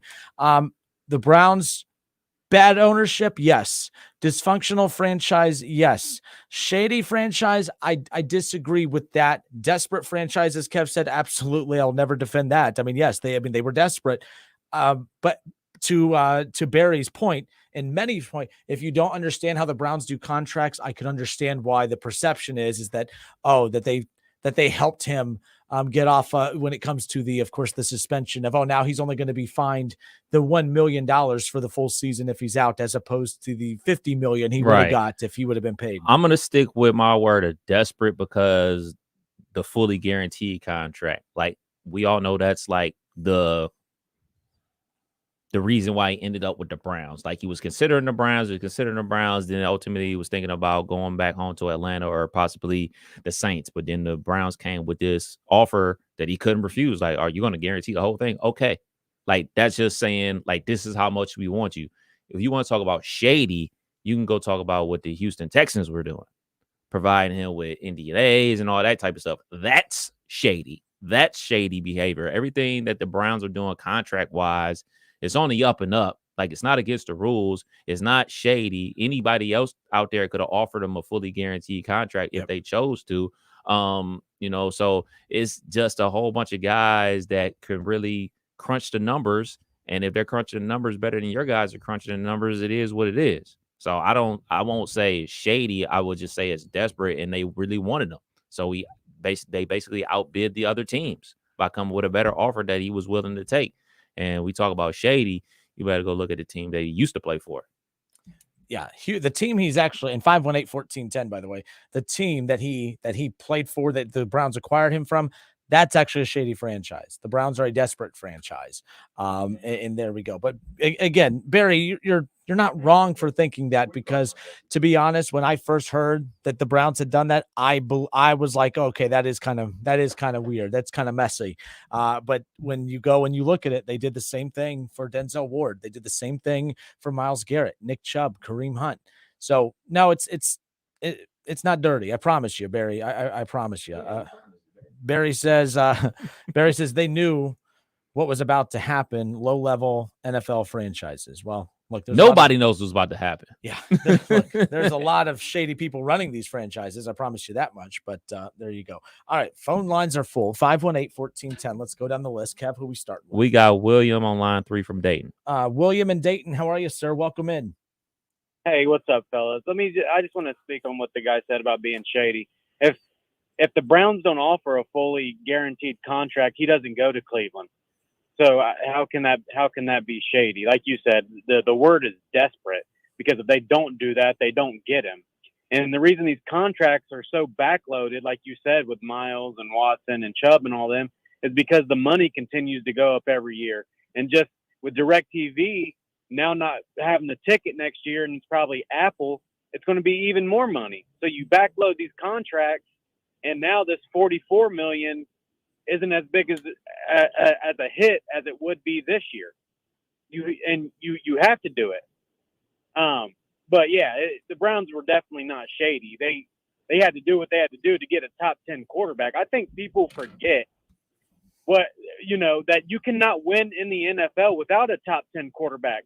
Jared Goff took the Rams to a Super Bowl, and Sean McVay said, "Nope, we got to upgrade that position." They go out and get Matt Stafford. Now look what's going on. They just won a Super Bowl. It's what you have to do in the NFL. There was nothing shady about it. The Browns just did what they had to do. But that's all I got, guys. Hey, thank you, Will. Appreciate you. And he's right. To win in this league, you have to have from a skill set, not the person, okay, but from a skill set standpoint, you have to have a Deshaun Watson skill set at quarterback to win consistently at a high level, or at least be consistently in playoff contention, Super Bowl contention. Kev's team is going to be very interesting over the next 3 years. We lit, baby. Because I always hear about the Steeler way. They're not going to rebuild. Which, by the way, if the Steelers could prove that you don't need to rebuild, I like that. But I think that eventually push is going to come to shove, and the Steelers are going to trade off some of their key defensive pieces that they've spent top money on and offense in the next 3 years. If And the Steelers made the playoffs as a bad team last year. They were, they were a game out of the playoffs back when they were 8-8 when Mason Rudolph took over I'm sorry, they're saying no, don't worry, I didn't call him Deshaun Watson, but I know the joke's already flying in. Big Ben Roethlisberger when he had the same elbow injury that it sounds like what we're seeing with Matthew Stafford, but eventually Steelers fans, they felt good about last year. Wow, we made the playoffs and we weren't even supposed to be good last year, right? And then this year, well, we have, we went out and got Trubisky. We drafted a quarterback in the first round. We still have Mason Rudolph. If we win 9-10 games and flirt with the playoffs, that's a successful year for Pittsburgh right there, right? Or if we miss the playoffs but are still at 8 or 9, 10 wins, okay, cool. But then you do that again next year, and then the year after, guess what? Pittsburgh's going to get a little tired. They're going to have to really reevaluate their ways and say, well, I know we don't do that rebuilding thing, but we can't keep running in place. But I need to see that happen first because they weren't supposed. I had said they were going to finish last year, and second to last in front of the Bengals. But I think everything I predicted happened in reverse order. That's besides the point. So with that being said, for the Browns, we've seen it. We've seen them have weapons and no quarterback. And now, and then they, it's just one of those things where now they have the quarterback and now they don't have the quarterback. And it's a disaster. You have to go get that type of quarterback. I don't blame the Browns for doing what they did. Not at all. Everyone got mad at the Browns. Man, they just can't figure out the quarterback situation. Man, they can never get a quarterback. They never have a top 10 quarterback. They never have then they go get one and everyone's pissed. You can't have it both ways because, are you mad that a team signed Deshaun Watson or are you mad that the Browns signed Deshaun Watson? Because there is a difference. Because I don't think this is as loud, Kevin. Maybe I'm wrong. Is this as loud of a move if the Falcons did this? It's loud, but would it be as loud? Yes, because you'll be talking about a franchise that had Michael Vick on the team and they let him go. And I think it would be huge everywhere. I honestly do. I think it would even be even huger. Huger is not a word, right? You say it confidently. I think it'd be huger if. Yeah, there you go. Huge. If he went to Miami, considering all the things that are going on with Miami, I think it would be more front page news than it is right now with the Cleveland Browns. And the Browns were already messy and loud because of Baker. And that's why I said I don't think it would have been as loud in Atlanta. It would have been, rebuilding Atlanta gets Deshaun Watson. But you add the fact that the Browns have talent. You add the fact that the Browns moved on from a quarterback that got them to the playoffs when the whole roster was healthy the year before. Baker was mouthy. He created a lot of headlines. The Browns, just were, they're the Browns. I think that the Browns is the Browns. When your guy said that, well, he's no longer on your team, but he's still my guy. When your dude said that, the only reason it pissed people off is because deep down, he wasn't wrong. The Browns is the Browns, folks. They always have been since coming back, and I think they might always will be. I hope I'm wrong on that, but you guys are on to the Browns is the Browns. They are their biggest opponent every year. We could talk about facing the Bengals and the Ravens and the Steelers twice a year. We could talk about, they got to play the Bills and the Bucks this year. The biggest opponent they're going to play every single week is going to be themselves. And that's really what it comes down to. The Browns is the Browns. 518-1410. Kev, who's up? We got Jesse, line 4 in Kettering. Jesse, how are you, sir? Welcome. Hey, what's going on, fellas? How you doing? Another day in paradise, but what up? Yeah, that's right. Well, as always, I agree with Mr. Justin Kenner here, but I think the Browns kind of made a little bit of a reach on Deshaun Watson, kind of the Joe Burrow effect. I think they have one of the best rosters in the league. I believe they could have been perfectly fine with Jimmy G, and now they lose 2 first-round draft picks, and they kind of reached on Deshaun Watson. I don't think it was necessary. Their roster is, I'm a Bengals fan, but I think it's a better roster than the Bengals. I don't think they needed to do that. I think they would be perfectly fine with a capable quarterback, like Kev said, that doesn't make mistakes, and whatnot. Well, real quick, to counter off that, the Browns found themselves in a situation where, and I semi-agree with you to a point, but I think what the Browns figured was, okay, right now we have a loaded roster, and we can make the playoffs with Baker, but, what happens when this roster's not as loaded, because if we pay Baker, now we can't keep as many of these guys and they go, and now we take a huge step back. And I think that's what they viewed it as, why we can't go forward with Baker, is because the roster may be loaded now and we could win with Baker now, but what can we win with Baker now? Deshaun is, we could bring him in, we can win now, and then once we pay him and all these other guys end up kind of falling off, we still have a better chance at winning with Deshaun long-term than we do with Baker long-term. And I think that that's what it was. This wasn't just a decision about this upcoming season. It was about the next 5 years. And their outlook is a lot better with Deshaun over the next 5 than obviously Baker or even Jimmy G for that matter. Yeah, I just don't think, pissing away 1 year is, a really good idea when you got the roster that they got. So. We'll see what happens. I mean, the fact that they're, kicking the tires on going after Jimmy G, and they told Kareem Hunt, no, we're not trading you. You're going to sit there and like it. Damn it, we're going to win this year. They're being stubborn to a fault, I'm sure. So who knows? But it's a lot of work to finish in third or last in this division. I tell you that much. You ain't wrong. Y'all have a good night, fellas. Take care. Later. 518-1410. That's the number. It's the Justin Kinner Show with Kev Nash here on 1410 ESPN Radio. All right. Back to the Facebook feed we go. Logan Ferris is a Bengals fan. He says, as a Bengals fan, let's go Roger. Yeah, I think the Bengals fans are all Roger Goodell fans as we currently sit here, even though Roger Goodell's not the official decision maker, but he does have a puppet. Chad Kinser, he said the Browns do a lot of contracts that way. Absolutely. I think that was in response to when Barry Ayers said that they were, shady because of the $1 million contract that they gave, Watson for this season. Let's see. Chad also says, I'm honestly curious to see what Watson's productivity level will be after being out for a minimum of 2 years. This goes back to what you said earlier, Kev. Along everything going on that's necessarily being said in the media, 2 years away is a long time in the NFL. It very much so is. It's one thing to be out for an entire season. But to be out for a full 2 seasons, being out full 2 seasons, luckily, he's had a full off-season program this year, and he'll have a full off-season program next year, so that helps. When you're injured for 2 years, Kevin, you can't play for 2 years and you can't work out for 2 years, then that's a little concerning. I'm not saying this isn't concerning, but at least he's still going to be able to stay in shape and continue working out and those types of things. But no, 2 years out is bad no matter how you position it, especially when you think of the reasons why he was out all of last year and probably why he'll be out all of this year. It's kind of gross. Not kind of. It is gross. We'll be right back. More of the Justin Kinner Show with Kev Nash. We're starting a new game on the other side of the break. Uh-oh. Called Cap. No Cap. Or No Cap. Cap. No Cap. I'm cool. I'm hip. And we'll be right back. No Cap. Right? Wrong. Damn it.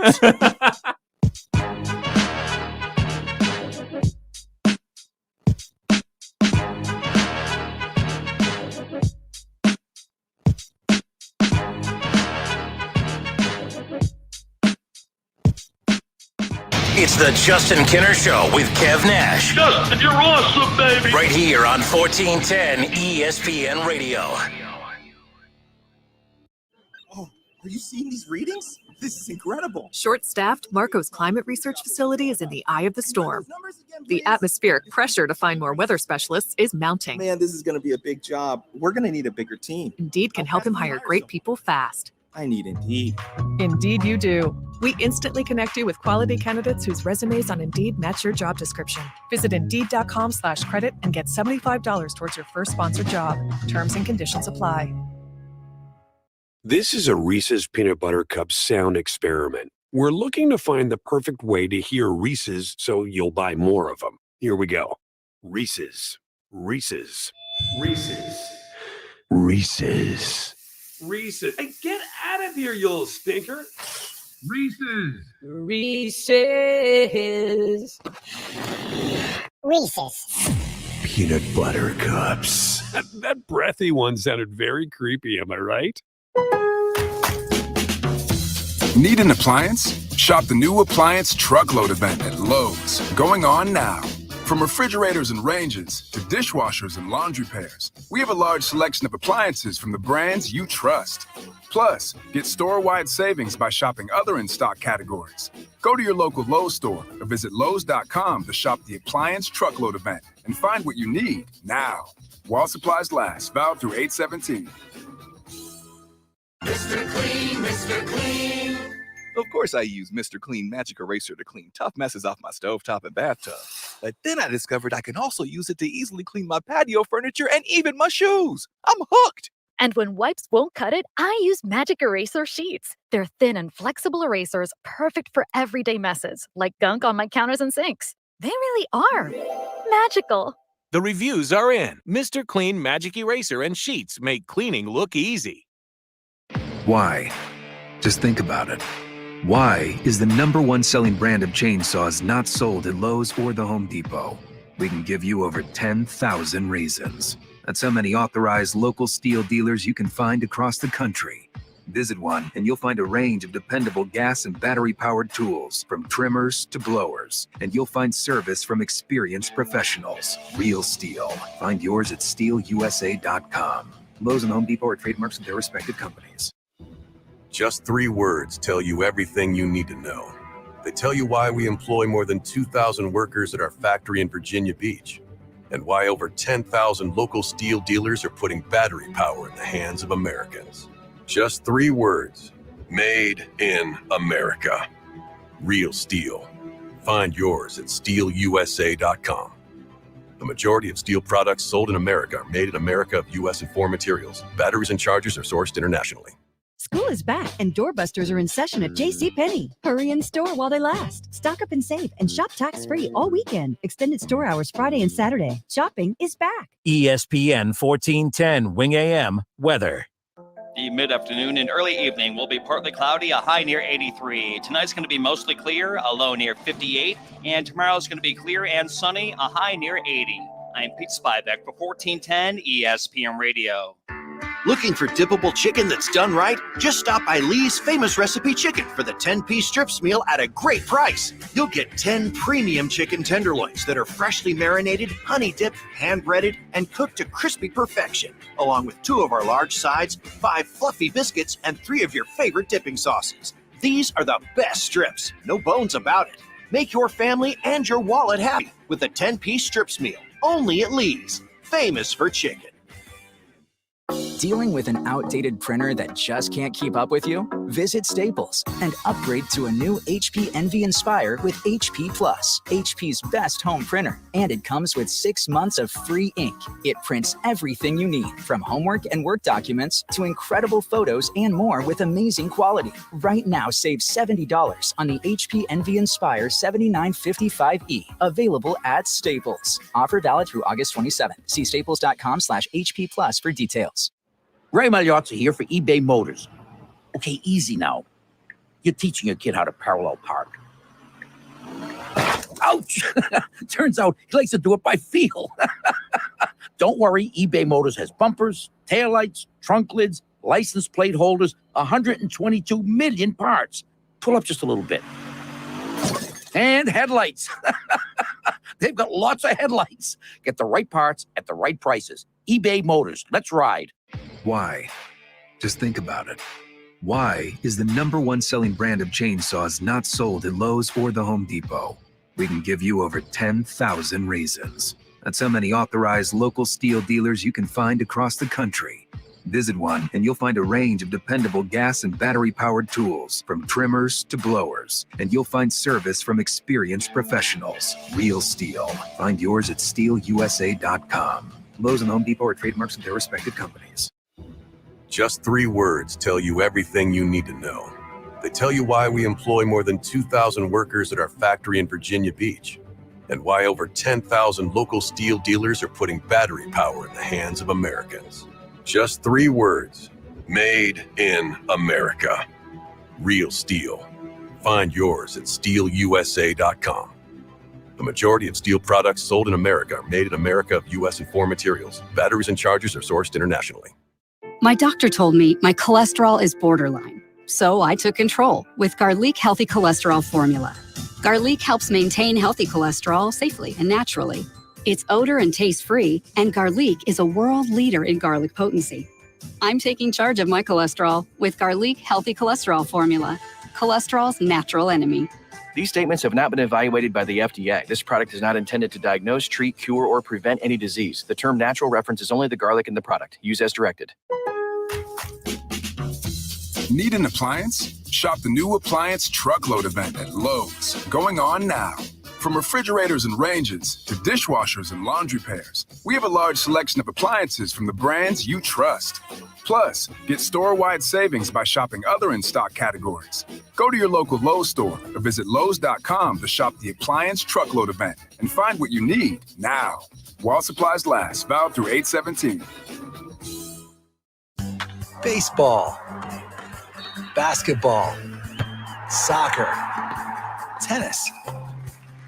No matter what your game is, defense matters. Same thing goes for COVID-19. Help protect yourself with a booster shot, now recommended for people 5 years and older. Schedule an appointment as soon as you are eligible, following completion of your primary series. Sponsored by Pfizer and BioNTech. Dealing with an outdated printer that just can't keep up with you? Visit Staples and upgrade to a new HP Envy.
Follow. Search 1410 Kinner for Justin Kinner on Twitter. That's 1410 KINNER. And ESPN Dayton for the station Twitter handle.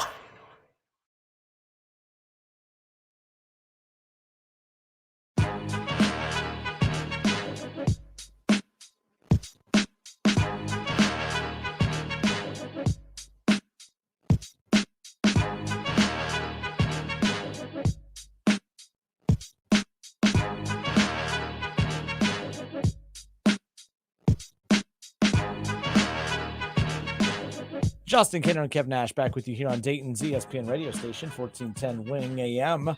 Make sure you head to YouTube and subscribe to the ESPN Dayton YouTube channel.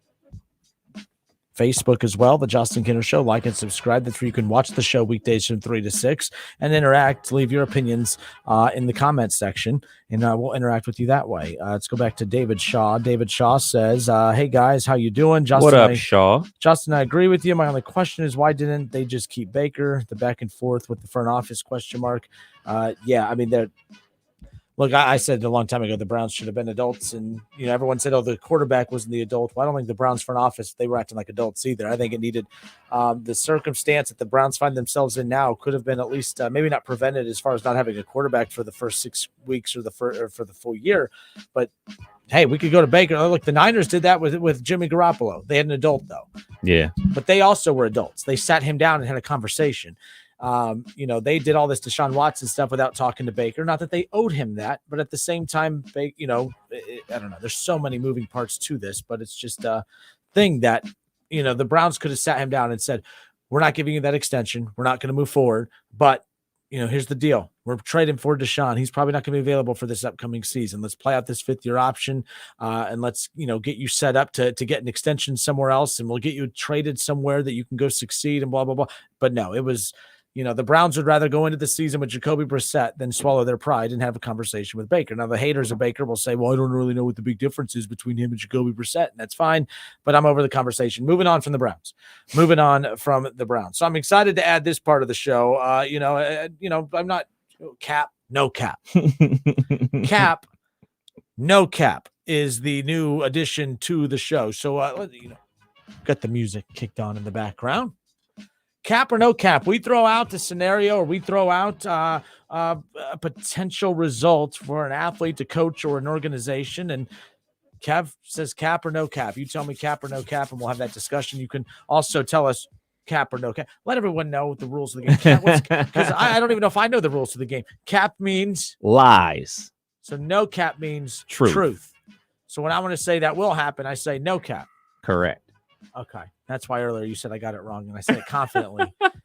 Cap, no cap. All right, here we go. Cap or no cap. Kev, the Cincinnati Bengals will win more than 10 games in 2022. Of course, they went 10-7 last year, 7 losses on the year, but man, they were a much different team in the second half of the season, and they were a much different team. I mean, they looked fantastic throughout that playoff run. 10-7, they have one of the hardest schedules in football. They play in a loaded AFC.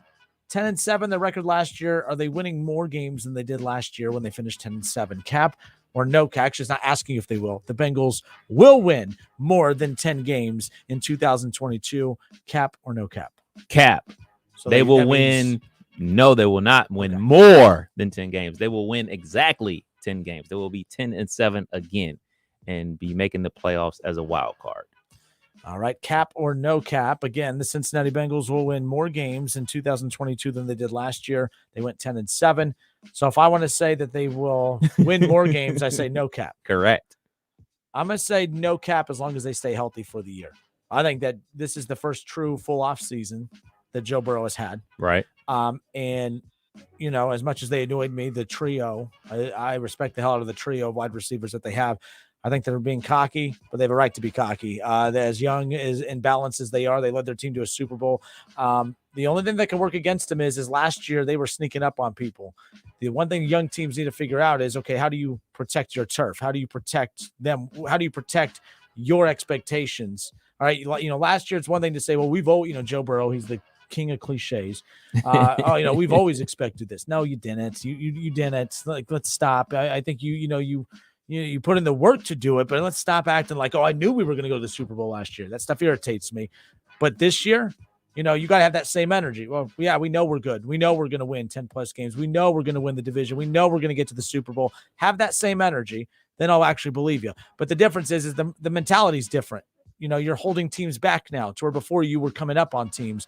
That's the difference. But I'm going to say that as much as it pains me, Burrow just brings this stupid confidence that annoys me, and I would love it if I was a Bengals fan. If I was a Bengals fan, I'd be in heaven right now, but I'm not, so I hate it.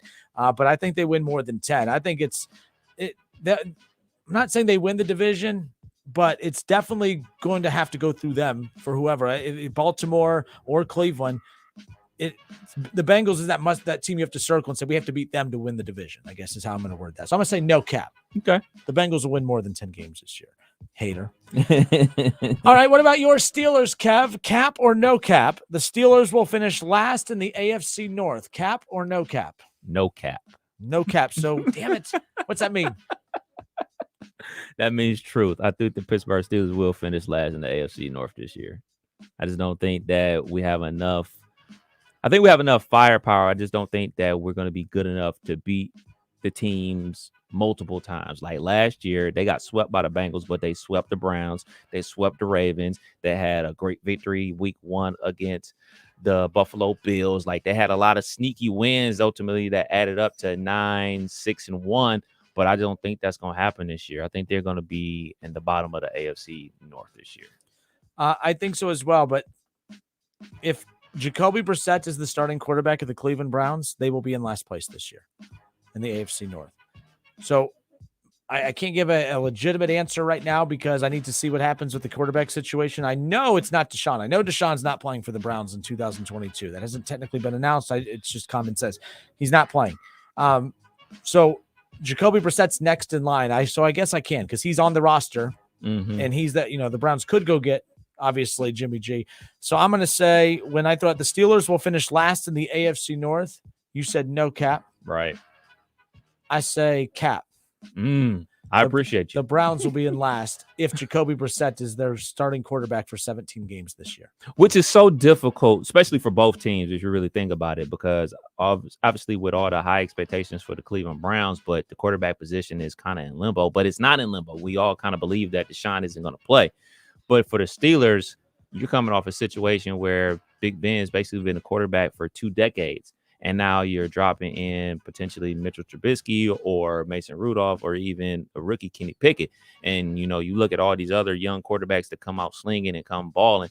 And obviously Kenny Pickett isn't there yet because he's still taking 13 reps. So it's Mitchell Trubisky. And as big as a Mitchell Trubisky fan as I am, and I think he's going to be solid with the Pittsburgh Steelers, I don't think that he's going to be good enough to get them to 9 wins because I think he's going to take at least 10 wins to even get to the playoffs. So I think the ceiling for the Steelers this year is 9 wins. Moving on, cap or no cap. This is an interesting one. Denzel Ward is the best Buckeye in the NFL right now. True or false? Cap or no cap? Cap. Joey B. Damn you. I didn't even think of that. I wrote down all the potential counters. Interesting. All right. So again, and by the way, 518-1410, cap or no cap? Denzel Ward is the best Buckeye in the NFL right now. The initial of the last name. I'm surprised you didn't see that one coming, man. I was not on my A game today. Trying to be more less hateful towards the Bengals this year. But the thing is, I didn't think about Joey B because he's not a Buckeye. So exactly. So if we're playing if Joey Burrow is a LSU Tiger, then I'm going to say no cap. I believe Denzel Ward is an elite cornerback in the NFL, and as many good Buckeye players are in the NFL, I think there's only like a handful of elite guys at their position in the NFL. I mean, we can talk about Taylor Decker. He's very good. We can talk about maybe even Lattimore. Lattimore's elite corner. So you're talking corners. I'm trying to just think out loud some of the other guys that are in the NFL from the Buckeyes. But I think he Lattimore are elite, and then there's just like a cluster of very good, like Sam Hubbard's very good, Terry McLaurin's very good. But I think Denzel Ward is elite. And John Harvey, thank you. When you say Joey B, you mean Joey Bosa. Oh, yeah. I forgot about him. That's why I said Bosa. I think. And Nick. I think Bosa. Man, I'm not arguing that it's Denzel Ward. I don't think he's one of the top DBs in the league. I get that. He got paid like it. But I think Bosa, Denzel Ward can't stay healthy. I mean, last year he stayed healthy. That's my biggest knock on him is availability. I'm going to go with Bosa. And by the way, and that's why I hated the injury for Chase Young. I think if we ask this again a year from now, and unfortunately Chase Young, he's, who knows when he'll be back on the field again. But if he played on a better team, I think Chase Young would be on display more. Werewolf. I think Chase Young, honestly, within the next year, werewolf. I think in the next year or two, I think we might be saying Chase Young is the best Buckeye in the NFL. But keep in mind, we just had an influx of wide receivers come in too. I think we're going to, Michael Thomas. If he's not coming off that injury, are we saying Michael Thomas is the best Buckeye in the NFL? We're talking about Deshaun potentially missing 2 years. So has Michael Thomas. Michael Thomas has missed 2 years with an injury. And you have, Michael Thomas and Chris Olave playing side by side right now. Yes, sir. So, all right, I care. The best Buckeye in the NFL right now is who? No, not Justin Fields. He's Georgia. What? Isn't that how it works? I don't know how this works, But no, in all seriousness, I mean, it's something to keep an eye on moving forward. I forgot about Hubbard. Good call on Hubbard. Hubbard's very, very good too. Hubbard's had a good camp from what I've read so far. He was fantastic in the playoffs last year. with so much talk about Hendrickson, and then Hubbard had just complimented Hendrickson. I think Hendrickson's brought out the best in Hubbard, and Hubbard has allowed Hendrickson to be dominant too, by the way. It's a separate conversation. So real cap quick. Or no cap, Denzel Ward is the best Buckeye in the NFL. Cap or no cap? Cap. Okay. All right. I'm saying cap as well. I think it's Joey. No cap. No cap. I'm say saying no cap. I think he's elite. He's elite, and I think he's the best Buckeye. I wanted to. When did they just went to 17 games scheduled this past season, right? Yeah. So Denzel Ward, rookie year, played 15 games. Second year, 12 games. Third year, 12 games. Last year, 13 games. It's a lot of football, man. It's a lot of football. Not enough football. That's a lot, man. So you play. I might be wrong on that then. No, okay. So I went reverse. My bad. I went reverse. So rookie year, he played 13 games. Okay. The year after that, 12 and 12. And then last year he played in 15 games. So that's on me. I think I'm letting the early stages of his career, like the first 2 years. Remember, he had a lot of the concussion issues. Yes. That's what happens when you're 175 pounds. So that's fair. Okay, you've proven that. I'm still going to go with Bosa, but I think it's just because you see more. Ward does so many things that don't pop up in box scores and that you don't always see every time you're watching. Like you're watching. He has to make plays like he did against the Bengals, a 100-yard pick six for us to go, oh, wow. But sometimes if you don't see the defensive back in your screen every play, it's because that means that the camera's following the ball and the ball's going away from the wide receiver that he's usually on. And that means he's taking that receiver out like he did Mr. Jamar Chase. And another thing about so that's a good point. It's just not as flashy. That's why I went with the Bosas. But okay, I could see that. I'm still going to go with Nick Bosa. Joey's fantastic too. Nick or Joey, I don't think you can go wrong there. I just seem to be going for the pass rushers. So like same thing with Chase Young, one of them. But I don't think you could be wrong though with Denzel Ward either. I just thought I'd be called a Browns homer if I went that route. Another thing about the way Denzel Ward plays corner, he's more of a technician than a physical corner and everything like that. Obviously, he's like 5'11", 175 pounds, so he can only be so physical out there as opposed to like the Jalen Ramseys, who's 6'2", 200 pounds and doing a ton of run support and those type of things and blitzing off the edge. Like Denzel basically shadows the wide receiver and plays great defense. Though that doesn't allot you a ton of stats or a ton of PBUs because he rarely gets thrown at and things of that nature. So, his is more like if you don't hear his name because they're not going his way. So, yeah, I mean, and like I said, Chase Young, if I do this a year from now and Chase Young picks up where he left off, I'm going to say probably Chase Young is the best. But Denzel Ward, combination of me trying to not be a Browns homer too much. But at the same time, I think I kind of like the disruptors, the playmakers. And there you go. All right. Tim, what up, Tim? Packers fan, Tim. Good call here. Corey Linsley. Corey Linsley, obviously not with the Packers, but they replaced him with another Buckeye, of course. Yes, sir.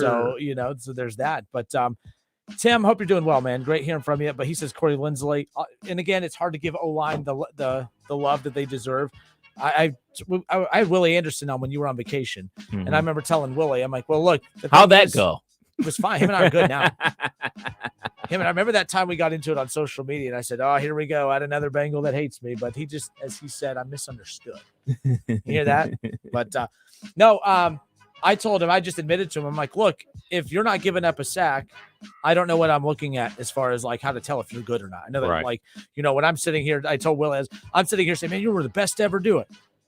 I couldn't tell you one thing you did, and I'd said this in a non-disrespectful way. I can't tell you one thing you did that I watched that I'm like, man, that's fantastic. I think we're all O-line dumb. Bengals fans should know more about bad O-line play than anybody out there, but at the same time, it's just one of them things. But Linsley probably could be discussed in that category as well. And Justin Herbert appreciates him, so there's that. All right, real quick, some of the Facebook guys on here.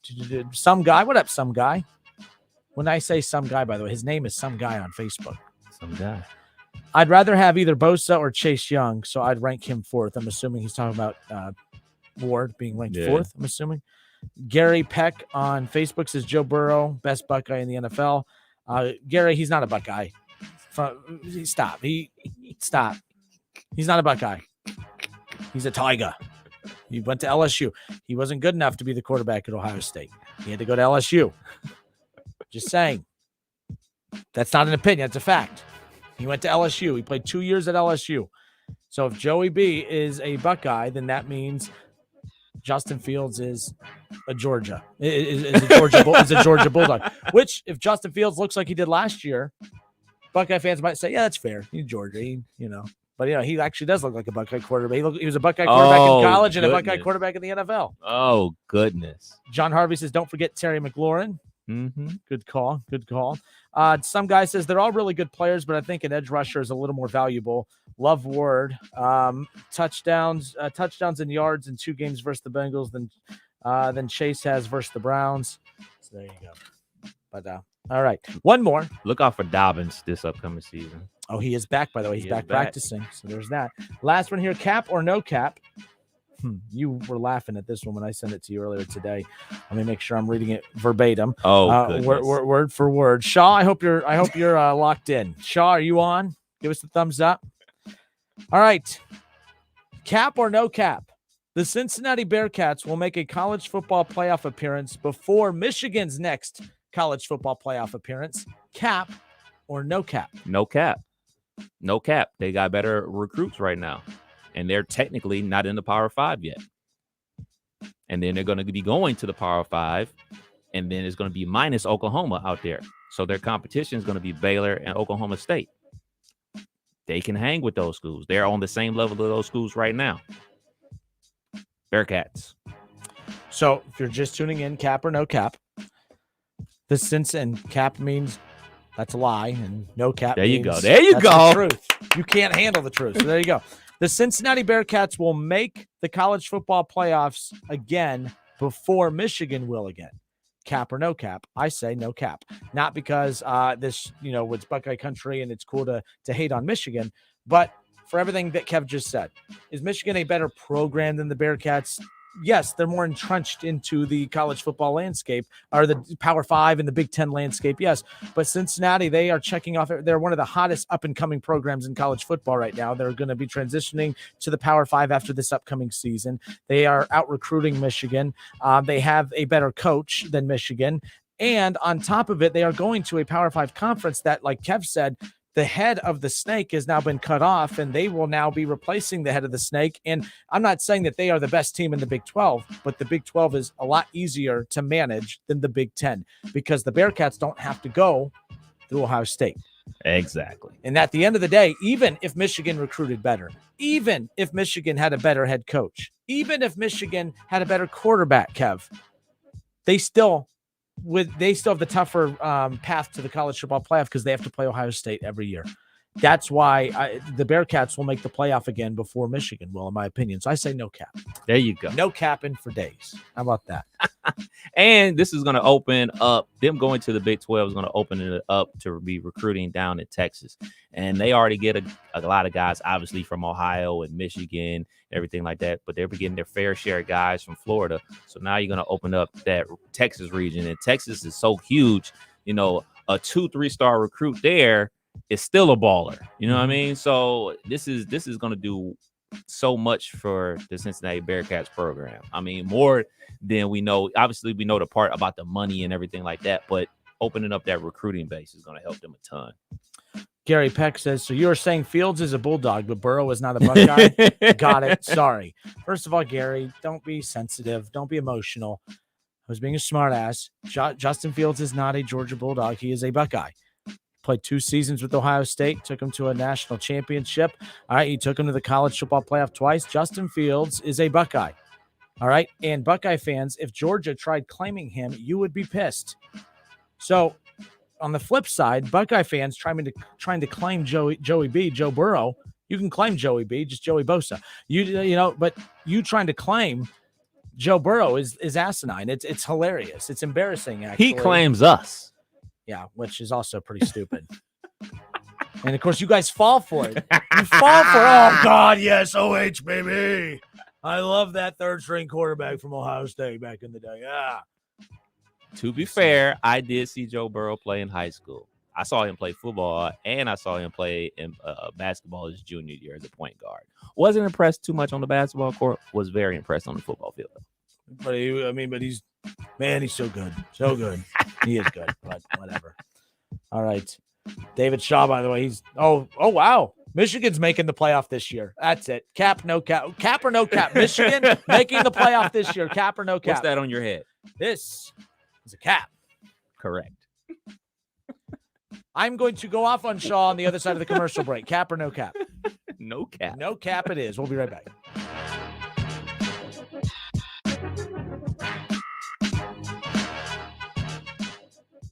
The Justin Kinner Show with Kev Nash. Presented by Brad Mays with Home Experts Realty. Weekdays at 3 p.m. on 1410 ESPN Radio.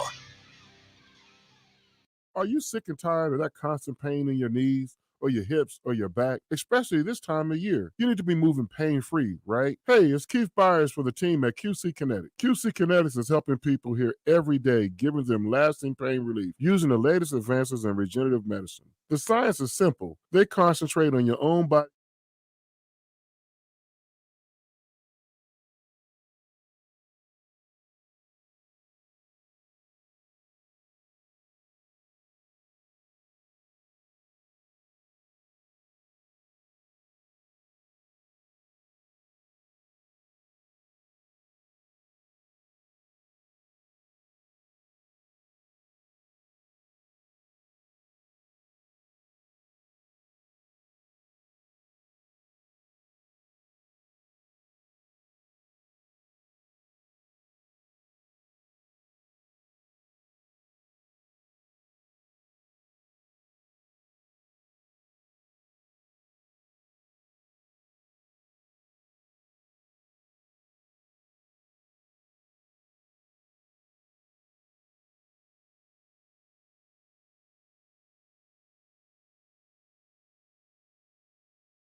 state-of-the-art equipment to get you back on the road quickly. Plus, we offer loaner cars during service and free estimates. Stop by and see us. Germain Honda, Beaver Creek, State Route 35, just east of 675 between Xenia and Beaver Creek. WYNG 1410 Dayton, Dayton's ESPN Radio.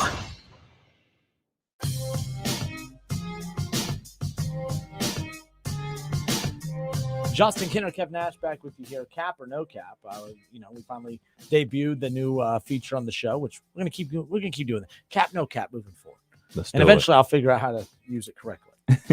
So the one cap or no cap that we used in the last part of the show, the Cincinnati Bearcats will make the college football playoffs before Michigan. And that doesn't mean this season. I don't think either. Both of those teams will not make the playoffs in 2020. They'll be watching with us. Yeah, me and Kev and all you listening, we all have a lot in common with Michigan football and Bearcat football, and that's we're all going to be watching the Buckeyes in the playoff this year. So there's that. We all just one big happy family. So throw it out there that the Bearcats their next college football playoff appearance will come before Michigan's. And it sounds funny for a lot of reasons, but cap or no cap, and both Kev and I said no cap. That's the case for many different reasons. That's not us saying, or I would let Kev speak for himself, but for me, it's not me saying that the Bearcats have a better program than Michigan. It's not saying that they have a better team than Michigan, but let's be clear. The college football playoff has never been about the 4 best teams. I know that that's a little phrase that they like to throw out there. We want to get the 4 best teams. It's not about the 4 best teams. It's about the 4 best resumes, because there are 2 and 3 loss teams that are sometimes still better than the unblemished teams that sometimes make it to the playoff. More times than not, usually filling in that 4 spot. I believe that there were a handful of teams last year that were better than the undefeated Bearcats that had 1 or 2 losses on there. I think Notre Dame was playing way better football by the end of the year than Cincinnati was, but you know what? It's not about the 4 best teams. It's about the 4 best resumes. Texas A&M, I think, had more than enough firepower to blow out Cincinnati, but it's not about the 4 best teams. It's about the 4 best resumes. So that's what I mean when I say, yes, the Bearcats will make the college football playoffs again before Michigan will, because the path to get there for them is easier. I actually think the path to the playoff is I think the Bearcats' path to the playoff is way harder in the American Conference than in the Big 12, Kev. Everyone's like, oh, they're going to be challenged so much more in the Big 12. Yes, but when they finally build that roster up to be a Big 12 roster, it will not be as much of a challenge to make the playoff at that point as what it will be in the American. If you build the best roster in the American Conference, and it features NFL guys, and you have one of the best coaches in Luke Fickell, that's still not enough to make the college football playoff. But they did it last year. Yes, and look how many teams had to fall before they finally got in. I mean, the year before that, when they they didn't get in, when they had played Georgia in the Peach Bowl. UCF. I mean, how many years did they go undefeated? And they had NFL guys on their roster, and they had Scott Frost, a very good college football coach. It didn't matter. So that's what I mean is you could have a tremendous team in the American Conference and still almost be impossible to make the playoff unless every domino falls in a row. Ohio State had to lose twice for you to get in. Ohio State doesn't lose twice and not play. For Ohio State to lose twice and not even playing the Big Ten title game, if that's your path to the college football playoff, good luck. Because that's the path to the playoff for Michigan, unfortunately, is Ohio State losing twice and one of those losses being against them, which doesn't happen often. So to me, Cincinnati going, they're recruiting getting better and better every year. They're going and they have much more momentum right now, especially heading into the Big 12. If they are a one-loss Big 12 team and a one-loss Big 12 champion, they have a much easier chance of making the college football playoff than Michigan, who struggles against Mel Tucker and Michigan State, has to play Penn State, has to play Ohio State, has to win the Big Ten championship and beat a Wisconsin more times than not, or a good Iowa team, whatever.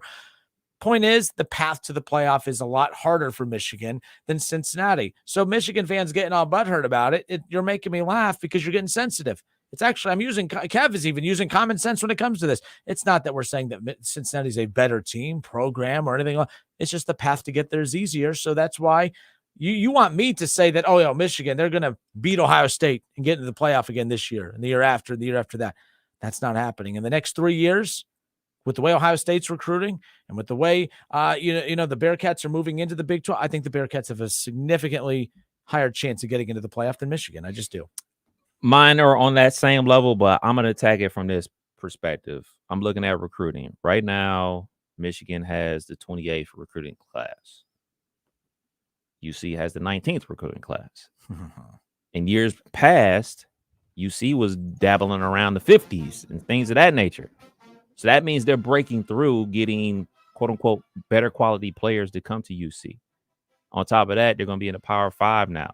So all those guys from Ohio that end up going to Michigan or end up going to Kentucky because they play in the Power 5 will potentially end up going to UC. So the guys that people, Ohio State, they're quote unquote not good enough for Ohio State, but they're good enough for Michigan or Michigan State or Kentucky and everything like that. They're going to be going to UC. So that's going to make them even better. And then they're going to be recruiting in Texas because that pipeline is open to them now because they're going to be playing teams from that region. So that means more guys are going to be coming there.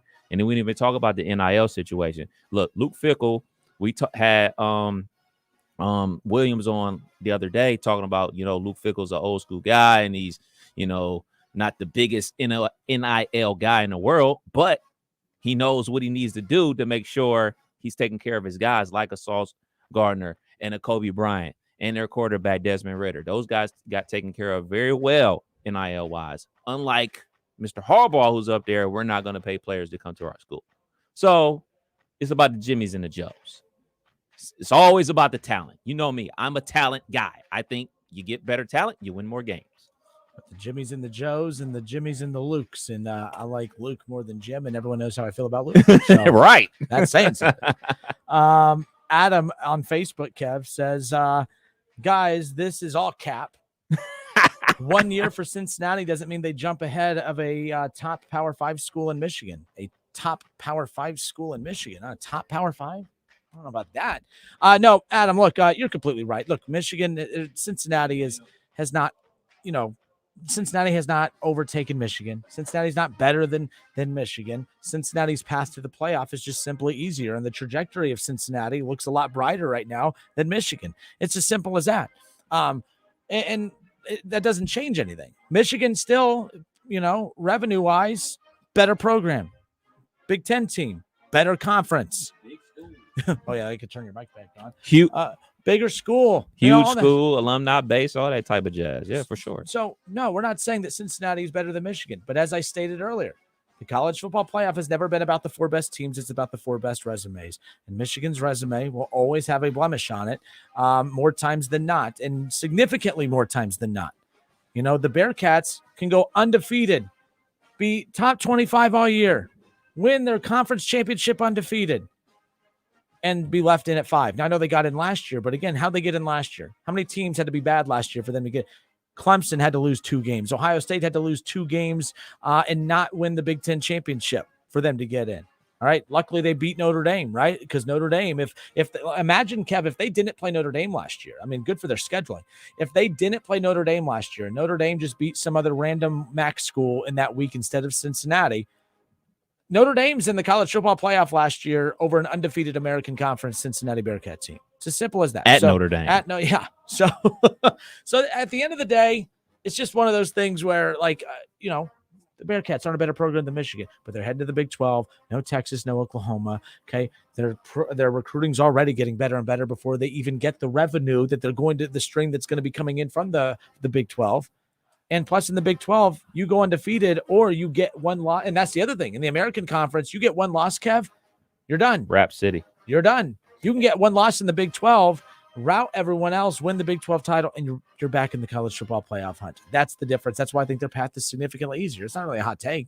Yeah, I'm curious to see what happens in recruiting-wise because obviously there's a ton of Catholic schools down there in Cincinnati, and a lot of those guys end up going to Notre Dame that are super high-level guys. Will Cincinnati be able to keep some of those guys in, I was going to say in state, but in city, you know what I mean? So that's very interesting for me to find out in the upcoming years. Let's see. Billy, where did you go? I'm looking for Billy's comment. Billy Wright says, I could see Michigan with that Charmin schedule being undefeated coming into Columbus, losing by 4 touchdowns, then getting in with 1 loss in the Big Ten, gets 2 teams in, 1 loss Michigan and undefeated OSU. And yes, that's a possibility. But the thing is, Billy, I have no faith in them beating the teams that they're supposed to. I mean, last year, who knows? Everyone's like, oh, well, last year they proved they could do it. Well, the Bearcats proved last year they could do it. It doesn't mean that they're going to keep doing it. And it doesn't mean that Michigan's going to keep doing it. The Bearcats have been technically in the last 3 or 4 years have been a better program than Michigan has technically. And right now it's all about, what have you done for me lately? Well, both teams made the playoff last year, and one team has a higher trajectory than the other, and one team has momentum and the other team doesn't. Both teams worried about losing their coach, except one is loyal and stayed, and the other, well, he was looking, around. Just couldn't get the NFL job in Minnesota. So he's like, all right, I'll come back. 2 off seasons ago, he had to take less money. This past off season, he had to take a no from the Minnesota Vikings. Just saying. Then he came back. But yeah, that schedule, as we talked about the other day, not really good. Shaw says, you guys are acting like Michigan will always recruit horribly. Come on, not even giving any credit. I mean, you want to talk to Shaw? What? Oh, is he on? He's online too. Oh, well, yes. Shaw, what up, dude? How you doing, bud? Living the dream. O-H-I-O. Go Blue. What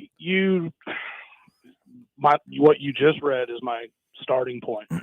You're acting like Michigan's not going to recruit ever again. And the only ones that are going to recruit in this battle is UC. You're acting like Michigan has no shot of recouping what they've already lost this year. By the way, 2 weeks ago, they were in the low 50s, almost in the 60s, and now we're back up to 28, Kev said. So by December, we could already be passing UC. Keep that up, and you'll be competing for the middle of the Big Ten, man. And probably one of the lowest years that Michigan has had recruiting in the last 10 years. And why is that? Because the university, not Jim Harbaugh, you two keep getting that wrong. No, Jim Harbaugh supported it. He backed it up. No, he did not. He did too. We read the quote. Don't read the headline. Go read the article. It wasn't a headline. It was a headline, and it was from the headline came from his quote. He said, we're not going to pay recruits to come here. That seems pretty. Go back even better than that. Did he not say that 5 years ago? And listen to the guy who was talking about NIL before anybody else. And even better than that, go to the Big Ten conference media days and listen to what he said in his interviews there. What did he say there? What did he say there? They took what he said out of context. What did he say there? I don't think, Shaw, when someone says we're not going to pay players to come here, I don't think that's me taking it out of context. That's verbatim. That's exactly what he said. Kev even heard it. Kev tells the truth. I can play you the clip if you want. We can meet up and I can play you the clip if you want. That's not what he said. They took part of what he said and then ran with it to get the clicks. Stephen A. Smith. That's not what he said because they read the clicks and that's what they're running with. That's not what he said. I read the quote. You all can run whatever you want to say, but it's not true. You guys, I also keep thinking that Michigan has no one coming back this year. You also didn't think they could beat them last year. And you want to talk about your new defensive coordinator like you all are big hot stuff. Well, there's a problem you guys aren't foreseeing. What's that problem, Sean? You have no attitude on the defense. How do you know? What you guys got? What's practice been like? Have you been there? You got ran all over last year. Ran all over to the point your defense quit. And now all of a sudden a new defensive coordinator is going to come in and make all that better? Come on, dude. You act like the team didn't even beat them last year. You and every other pundit across the country. Go ahead. Put a chip back on Michigan's shoulder. Put a chip back on their shoulder. They have 3 of the 5 starting offensive linemen from the offensive line of the year coming back. They have all 4 wide receivers coming back. 2 running backs that are probably better than Hassan Haskins. J.J. McCarthy that's going to probably win Big Ten Player of the Year. Then you got a defense. So they're going to bench McNamara? Huh? What? They're going to bench McNamara? After week 5 when they see J.J. McCarthy can throw for 300 yards. And you said McCarthy's going to win what award?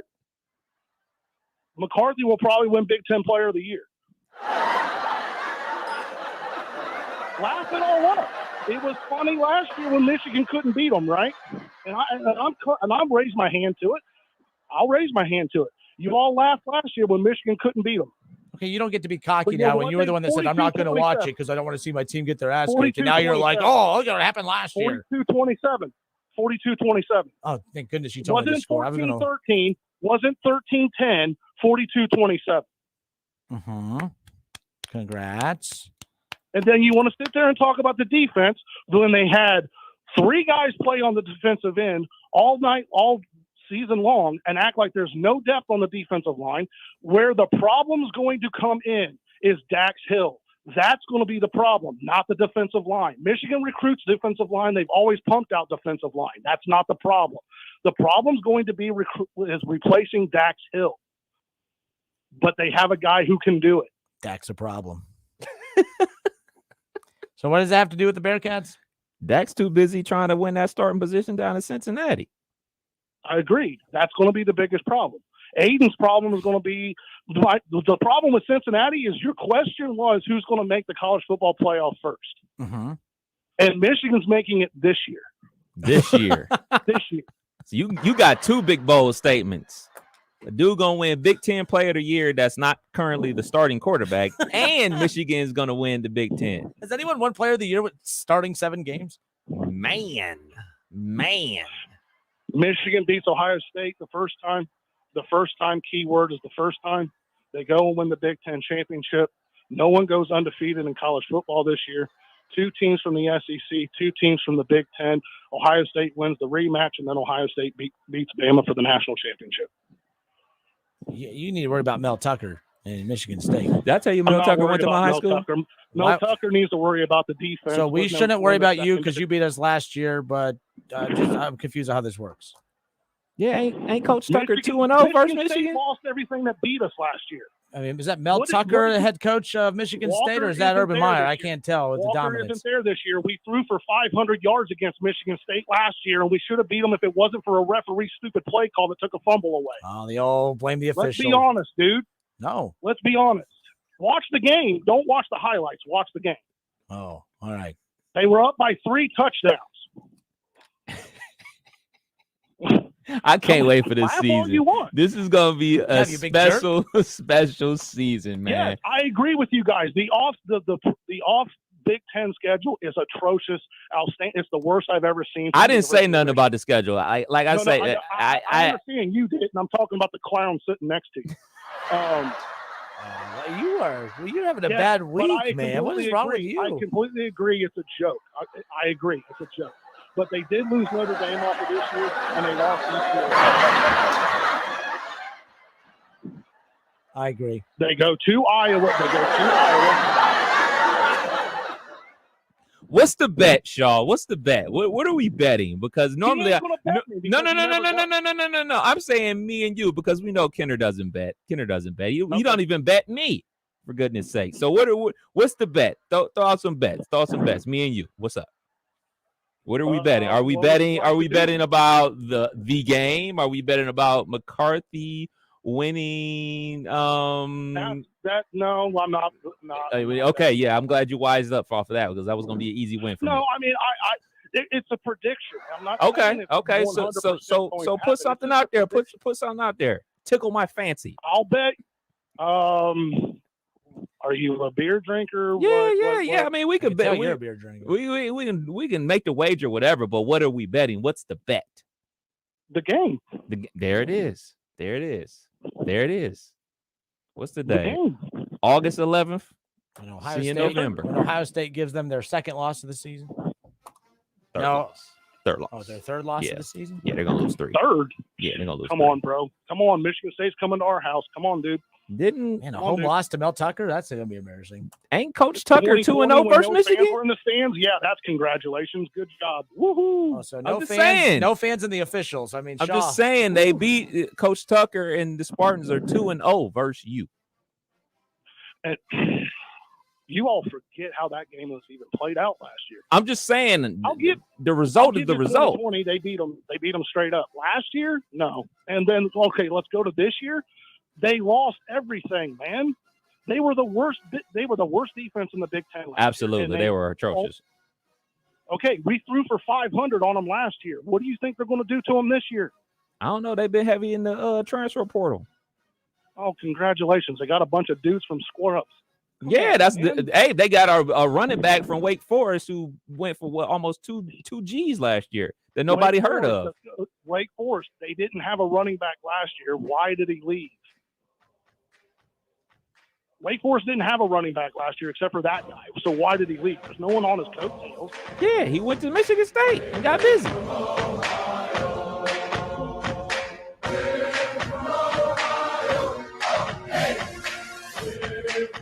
Exceed your expectations of what makes a great paint or stain with Pittsburgh Paints and Stains from Menards. Now all 11% off with some of the most advanced technology like enhanced UV resistances, dirt shedding protection, and true one-coat coverage paint and primer in one. Finding your perfect paint or stain is easy. Get 11% off everything, including Pittsburgh Paints and Stains. Now at Menards. Good through August 14th. Savings are mail-in rebate. Some exclusions apply. See store for details.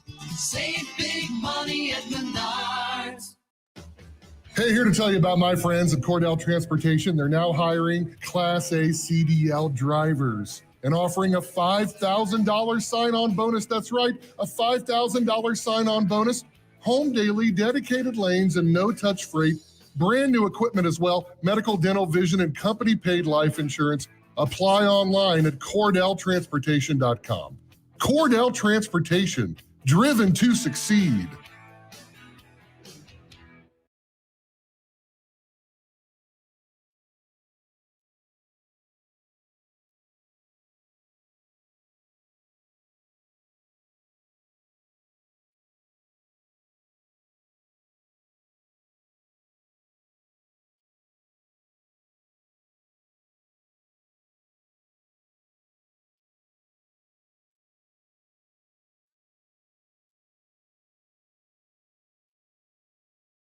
Make your next hire fast with Indeed. Their end-to-end hiring solution makes it easy to attract, interview, and hire candidates all in one place. Visit Indeed.com/credit.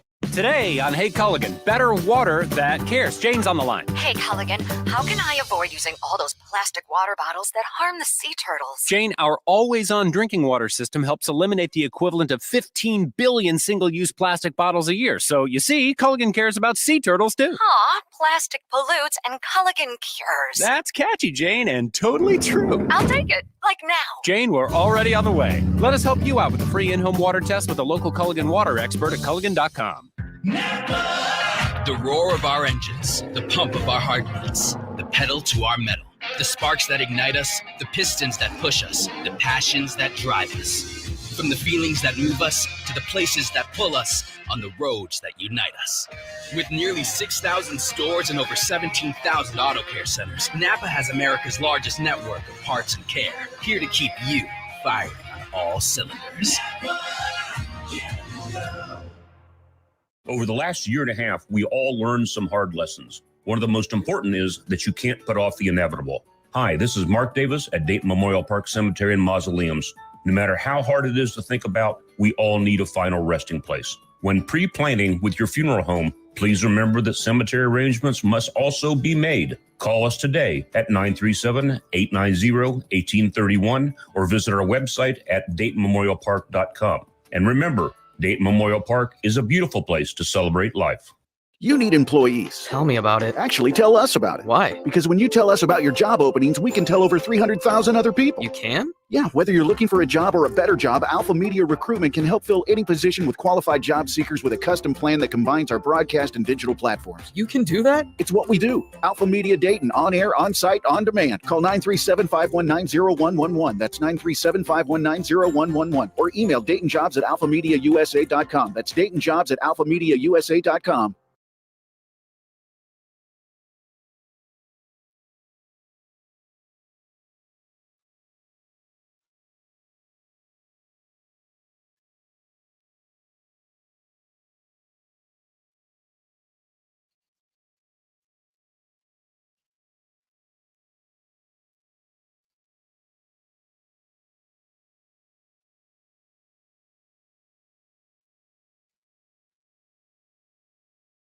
If you're looking to obtain a quality education at a low price, look no further than Clark State.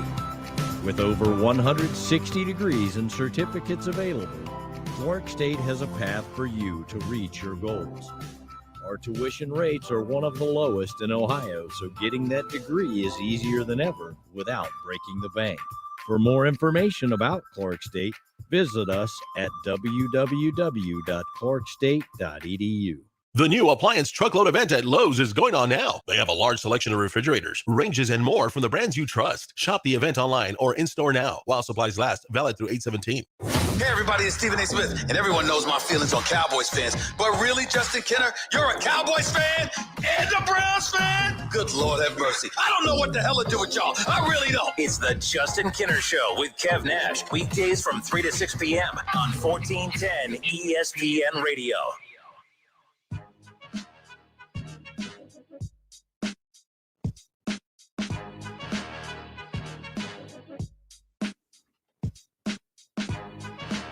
Man, John Calipari coming in swinging. Coming in hot. And if you're asking who his opponent is, well, it's his program's football coach. How about this? I guess Calipari is a little upset. He wants his practice facility and has not been successful as in regards to the funds that they've been able to generate to get this practice facility. I mean, my goodness. I'm amazed by this, that Kentucky is having to just go out publicly to try to fight to get a practice facility or whatever it is he's fighting for. Whatever it is, it's really not so much about the what he's fighting for as much as it is really about the reaction that he had. I mean, I guess in a quote, and this is from Kyle Tucker of The Athletic. This is a quote from John Calipari.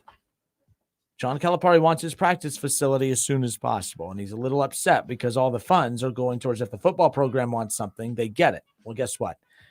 Kentucky football, Kentucky basketball. Who do you think runs things around there? You would think basketball. You think Kentucky, you think of Kentucky basketball, right? Well, that's what John Calipari thinks, Kev. This is a quote from John Calipari. This is a basketball school. Alabama is a football school. So is Georgia. No disrespect to our football team. You should know that anytime someone says something like that, brace for the disrespectful part that comes after. No disrespect to our football team. I hope they win 10 games and go to bowls. But this is a basketball school. Let me ask you, I've never understood the mindset that because you're a football school, you can't be a basketball school. And because you're a basketball school, you can't be a football school. It has always fascinated me that the biggest, strongest, most elite athletes in the world can look at Duke, the Duke basketball program, and say, that's where I want to go to advance my professional athletic career. But the same can't be said about the football program. And then on the flip side, you look at, and Kentucky football has improved over the years. But again, if you're going for that, a nicer bowl game, but you're not striving for college football playoffs and national titles, then more power to you. They won't come out and say that that's not what we're striving for, but they know realistically where a ceiling is for them. We know Kentucky's a basketball school, but the thing is, why is it that you could be an elite basketball program, but you can't have an elite football program? Is it, funding? Well, I mean, I've never understood that at all, because Ohio State has been very fortunate. They are a football program. They're a football school. I will never argue otherwise, but that has never slowed down Ohio State in the basketball program. With Dad Mata, Chris Holtman has not had a lot of March Madness success. But how about that? They're killing it on the recruiting trail right now. I think they have the number 1 recruiting class in college basketball and in football for 23. I mean, good for them, Kev. I mean, they're killing it right now. So those comments from Calipari, when you hear that or when you read that, what's your first reaction? It's hilarious. It is pretty funny. I mean,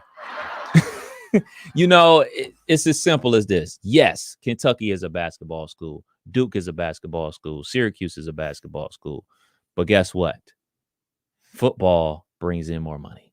As terrible as Syracuse football and Duke football are, they still bring in more money than their elite basketball programs, because we, as a public, care more about football. It's as simple as that. You sign these big TV contracts because of football. So your school gets a ton of money because of football. You go to Lexington and say that, though. But that's the reality. People in Lexington don't care about football more than basketball. Yeah, but they got that big contract because of football, because their school plays football and they're in the SEC. That's why you getting these checks, because it's because it's a football. You're not getting these checks because of basketball. The CBS money that you're getting for March Madness is great and everything like that, but more money is generated because of football, because of the TV contract. So, I mean, yeah, do they deserve it? Yeah, because it's a basketball school. Yeah, they need their own facility. It needs to have its own world and everything like that.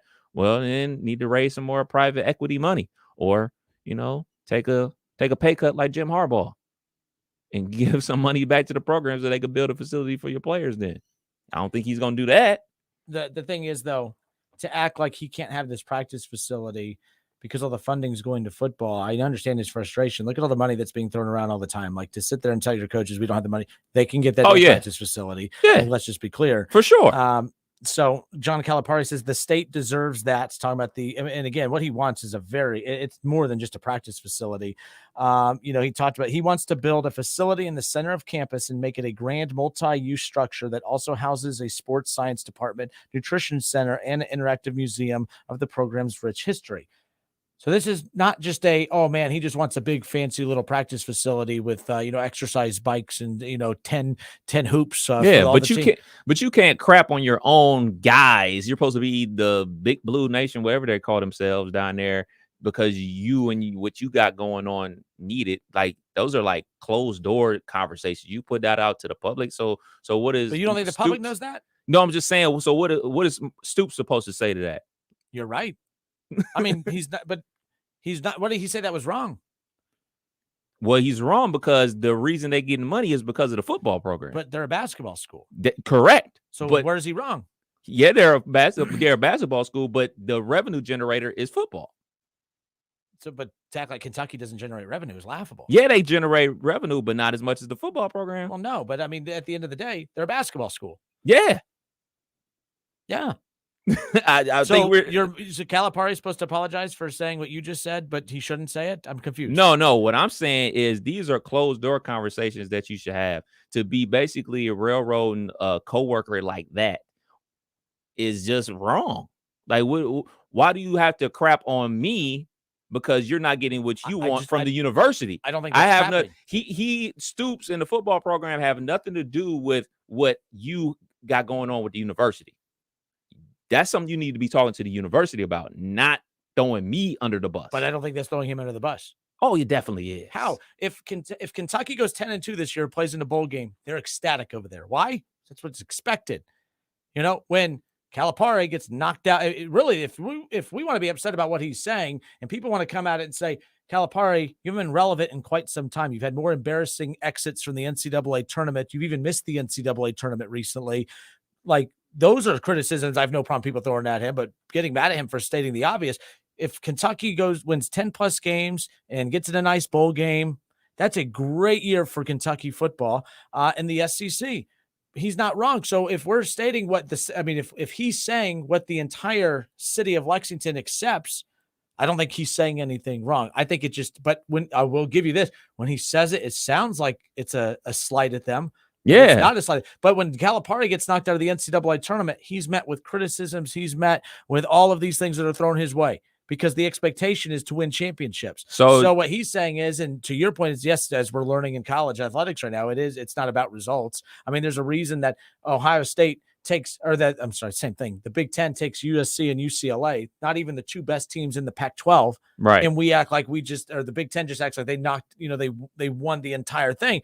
Because they kind of did, because it's about the money markets that they got, not about the production of the school, the programs on the field.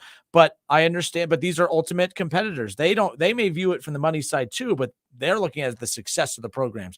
Championship or bust program, bowl game or bust program. I think, so he's not saying anything that what the fans of Lexington, if fans are bothered by that, that's what they hold their own football program standards to too. So I don't get it. So what should they do with the money then? They should just take away from the football program to give the basketball program more money? To be fair, this just scrolled. I just scrolled past this during the commercial break. It's the only reason we're doing it. I don't know what all the full details are as far as if they've even been told no. It sounds like from what I'm scrolling through this quickly from the article in The Athletic, he hasn't been told no, but it's a matter of he wants it and he wants it now. Right. And so it's one of those, and you know how slow the process could be of getting grants and all that stuff approved and all that. So anyway, without knowing the full behind the scenes story, our conversation was more based around the comments and how it was generating a lot of criticism towards Calipari. And I guess my side is, I don't think he said anything wrong. He stated the obvious. I think what he's trying to get the point across is, don't tell me that that's not the expectation for the football program, because when they get their 2 to 3 losses a year, you applaud them for whatever bowl game that they're in. And there's no, oh man, Stoops should be fired. Stoops is looking to be plucked because of the job he's doing at Kentucky. His great job is not making the college football playoffs. If Kentucky doesn't make a Sweet 16 run, Calipari, everyone's like, oh, it's the most overrated coach in all of college basketball, blah, blah, blah. And 2012 is getting further and further away, ain't it? Those expectations are the expectations that the program has put on them. So he's using their own expectations against them. But I say all that to say you're not wrong, because comments, we know that this is a business, and from a business side, if football wants it, they'll get it, because that's where the money, the money is coming from the football team being in the SEC more than the basketball team being in the SEC. But there's a reason that when the Big Ten got UCLA, by the way, that is such a ginormous get from a basketball perspective, but that didn't move one damn needle, because no one cares about it from that perspective. That is crazy. That's a insane. huge get. Yeah, that's a UCLA basketball coming to the Big Ten is ginormous. I didn't move one damn needle, not one little bit. My question is that like going to be the new wave for college basketball, these player only facilities? We heard about them all the time with football and everything like that. Like Syracuse has the Mello Center and Duke has a center and everything like that. So is that what he wanting? Is that what he wants? He just wants a basketball only facility. So is that supposed to help in recruiting? I get right in the center of campus too. And again, I don't know where things are laid out as far as, like, do you have to leave campus to get to their practice facility? I've been to Rupp once. I've never been. I was supposed to, but I didn't go. Well, it was at night. Is in November, is when Wright State played there years ago. And it was just, I went right to Rupp and left. I've actually been there twice because I called another game there one time, but it's besides the point. But I was drive there, drive back. I didn't go like kind of tour the area a little bit to kind of get a feel for where it is. And in 518-1410 or in the comment section on the Facebook page, the Justin Kinner Show Facebook page, for those who are familiar with Lexington's layout with the university, help us out there. And again, we came across this article in the middle of the commercial break, so I don't know all the details as far as what exactly is being asked. But to me, it was the headline more so than anything else. I tell you what, he go win another natty, he'll have a building built in 2 weeks. Yeah, but when you say it's a football school or a basketball, no, I'm just saying like that'll generate all that private equity money that he wants. That's going to cost to build it. That's what it do. You go win the NCAA tournament in April, the building will be up by June. Mm-hmm. It's as simple as that. I mean, 2012. You get another one of those championships, they'll do whatever you want them to do. It's the Justin Kinner Show with Kev Nash. Rankings came out.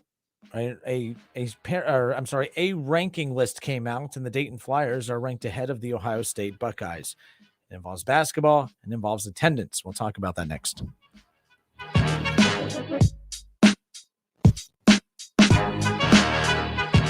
Weather brought to you by Cullet Seal Coating, protecting the asphalt surfaces around your home, office, or commercial property. Crack filling, asphalt sealing, and parking lot striping. Find us at culletsealcoating.com.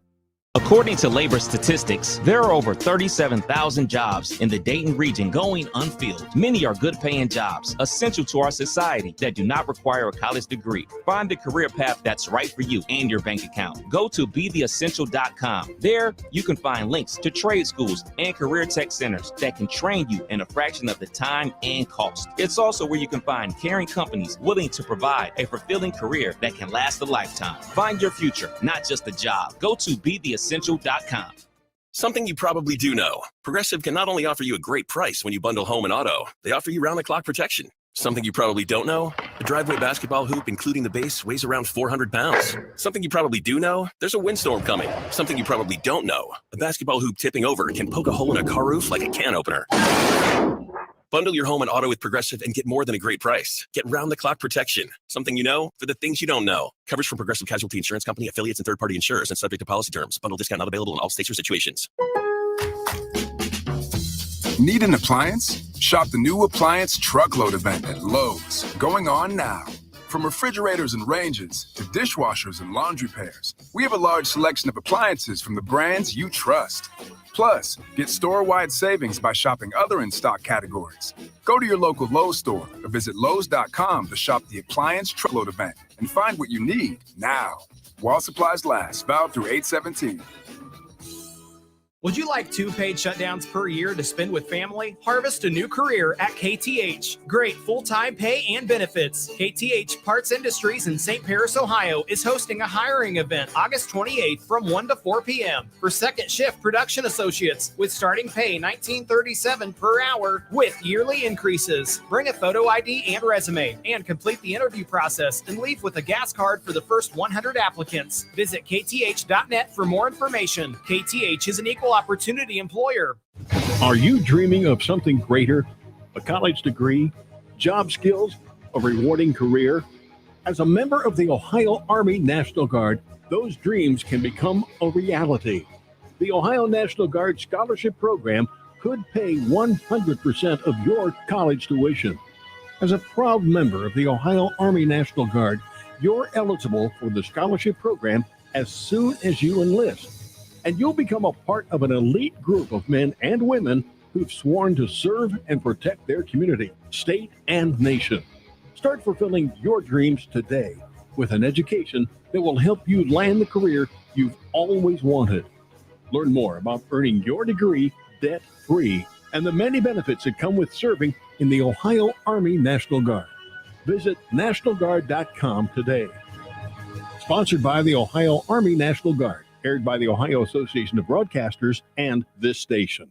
Veterans, were you exposed to harmful burn pit smoke while serving overseas? The Department of Veterans Affairs has recognized and is providing benefits to veterans who suffer with asthma, rhinitis, and sinusitis as a result of burn pit exposure. If you served in the Southwest Asia Theater of Operations or Afghanistan, Uzbekistan, Syria, or Djibouti, and suffer from any respiratory illnesses that you believe is a result of exposure to burn pits, contact the Montgomery County Veterans Service Commission at 937-225-4801. You have empty office space to fill or home office to create. You know what you need. You know what you'd like. But you also have a pretty good idea after you've shopped around the usual places what you need and what you like might not happen. Well, then you haven't been to Charles Larrick's Warehouse Outlet. Nobody has their selection. Nobody has their discounts. And every week, there's something new. If you need office furniture, Larrick's Warehouse Outlet can sell it to you for half the price and below manufacturer's selected prices. Half price and below on hundreds of items. Selection from budget to the best. Really, desks from $50 to $5,000. Filing cabinets from $25 to $500. Before you go anywhere else, do yourself a favor and come to Larrick's Warehouse Outlet. With 25,000 square feet of selection, you're not going to go anywhere else. Larrick's Warehouse Outlet at 23 McOil Avenue, Dayton. Open Monday through Friday, 9 to 6. Larrick's, continuing the tradition.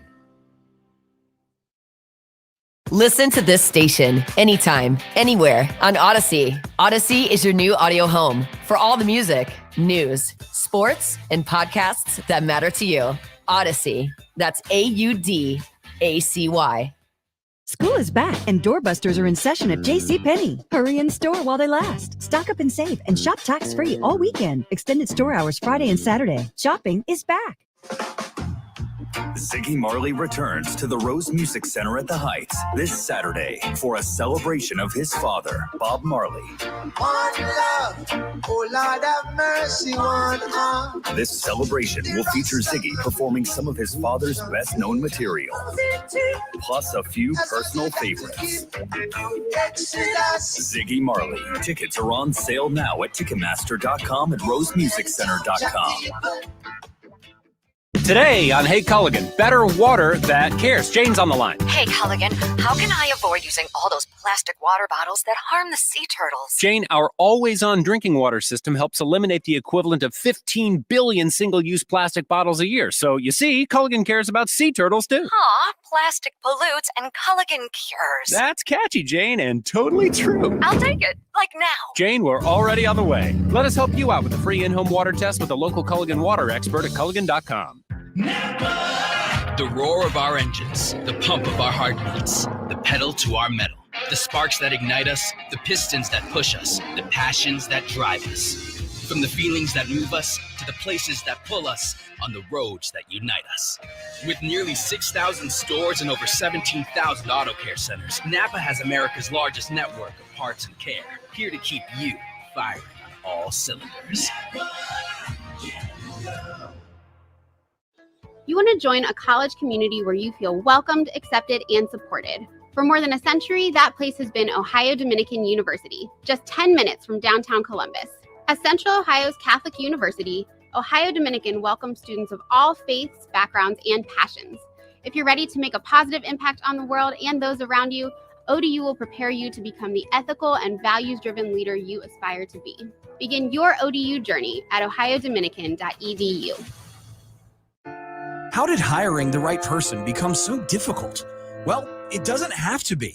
Alpha Digital already has targeted databases built to very qualified candidates that are just looking for the right opportunity. That allows you to target exactly who you're trying to reach with a budget that is customized just for you. Learn about all the possibilities by going to alphamediadigital.com today. Find your next star employee with alphamediadigital.com. There's never any FOMO with the iHeartRadio app. You won't ever have to miss out on your favorite shows and contests with this radio station again. Radio 24/7, 365. We're here when you want us. Stay connected and listen anywhere when you download the free iHeartRadio app. Whether you're at home, at work, or in your car, tune in to ESPN 1410 Wing AM or stream us live at wingam.com.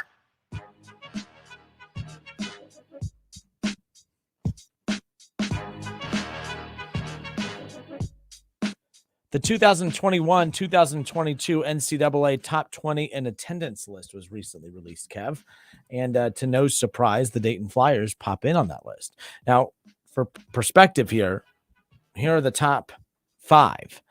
Syracuse led the nation in attendance for basketball last year, 20,000 fans. That's about right. That's your team, and that's amazing to me because that's not a good. I shouldn't say it's not a good program, but they're not in the middle of a good run right now. They're not very good. Yeah, been trash.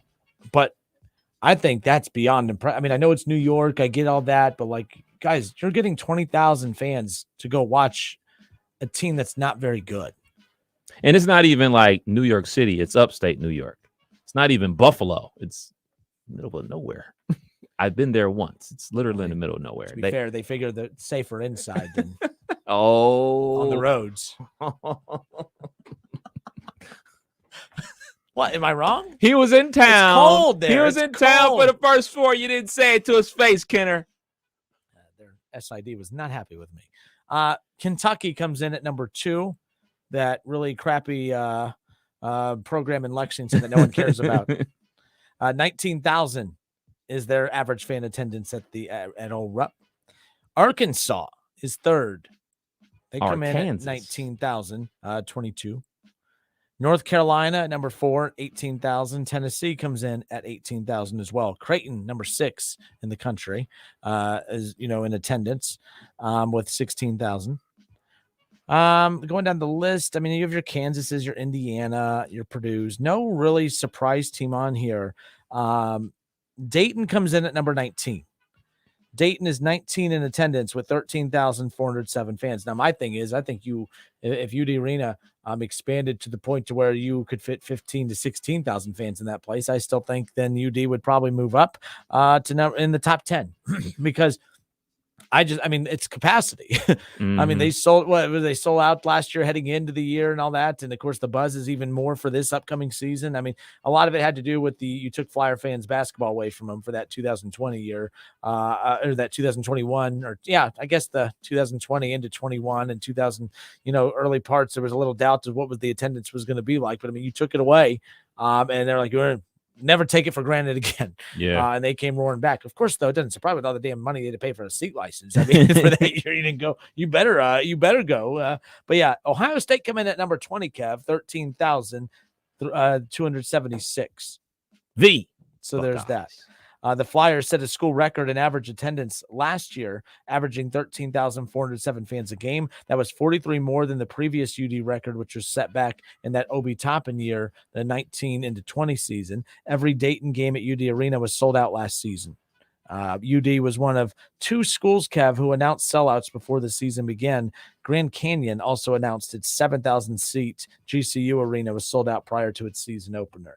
And by the way, I get, like, if you have I think Duke only fits about 8,000, 9,000. Yeah. I think I'm being friendly with 9. I think it's less than that. Let me find out. Gonzaga fits a very small amount of people in there. I'm amazed Gonzaga wasn't up there. Is Gonzaga on here? Well, I mean, obviously they couldn't be on there because obviously, how little. But I mean, when you talk about the Grand Canyon announcing its 7,000 seat GCU arena sold out, the fact that and obviously, you look at Gonzaga, it's a great story, but like they're not sold out. It's not a challenge to sell out that damn arena, and you have the number one team in the country or one of the top teams in the country. Cameron Indoor, 9,314 seats. All right, I figured that was the case. I knew it wasn't much.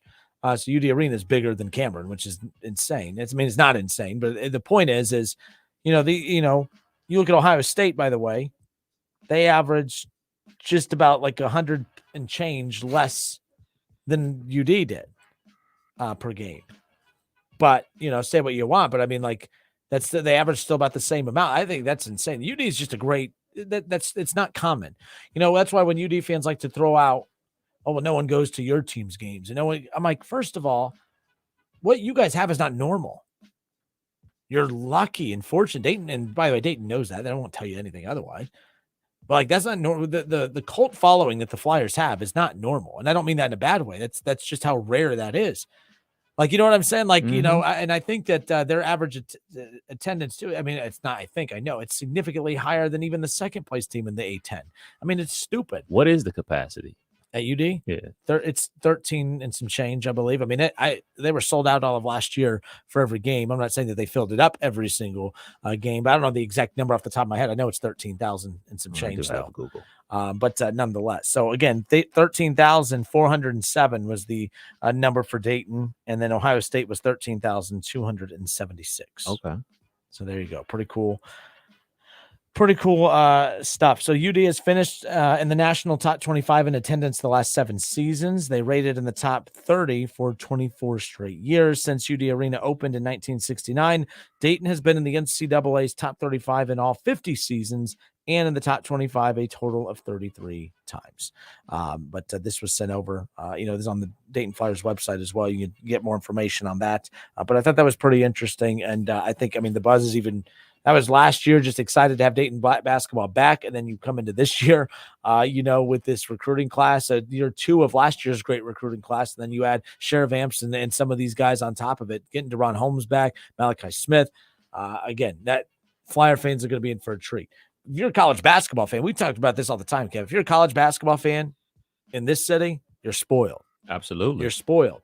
Wright State's poised to have another great year. They were fortunate to get Amari Davis, and I don't mean fortunate about you lose Tanner Holden to Ohio State, and you lose Grant Basile to Virginia Tech, and you're able to replace them with 2 very solid, transfers. One of those being Amari Davis, kid from Trotwood that led them to a state title, went to Green Bay, averaged 16 points per game as a freshman.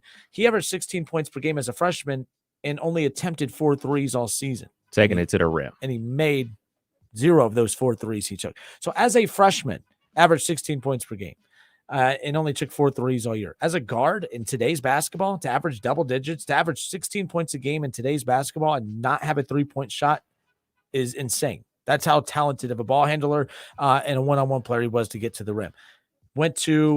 Transferred last year to play at Missouri. Yep. He came off the bench at Missouri and averaged 9 points a game off the bench. Now, do you realize how tough that is to do, to average close to double-digit points off the bench? And again, he attempted, I don't remember what the 3-point total was, past year, but his stat line has always fascinated me because of that. Talking about Amari Davis, Trotwood kid, of course, who led them to a state title, and then now back in Dayton playing at Wright State. He transferred to Wright State this past offseason. Wright State is getting a dude. And I'm jacked about that. Local kid, and I've always been a fan of Wright State kind of going after those local kids. It's one thing to win, but when you win with local kids, that's even cool. That's why when Dayton was making that run with Landers, obviously you had Obi Toppin, you had a lot of really good, but having Landers on that roster was pretty dang cool. So with all that, but pretty excited for the college basketball season, but we got to get to football season first. Let's get it on. Tonight, the Field of Dreams or the Field of Nightmares. I'm not really sure what you want to call it, but nonetheless, it's interesting. I'm being negative as usual. I can't help it. You want me to be excited about this Field of Dreams game, and I can't because I'm pissed off because it's a trash team.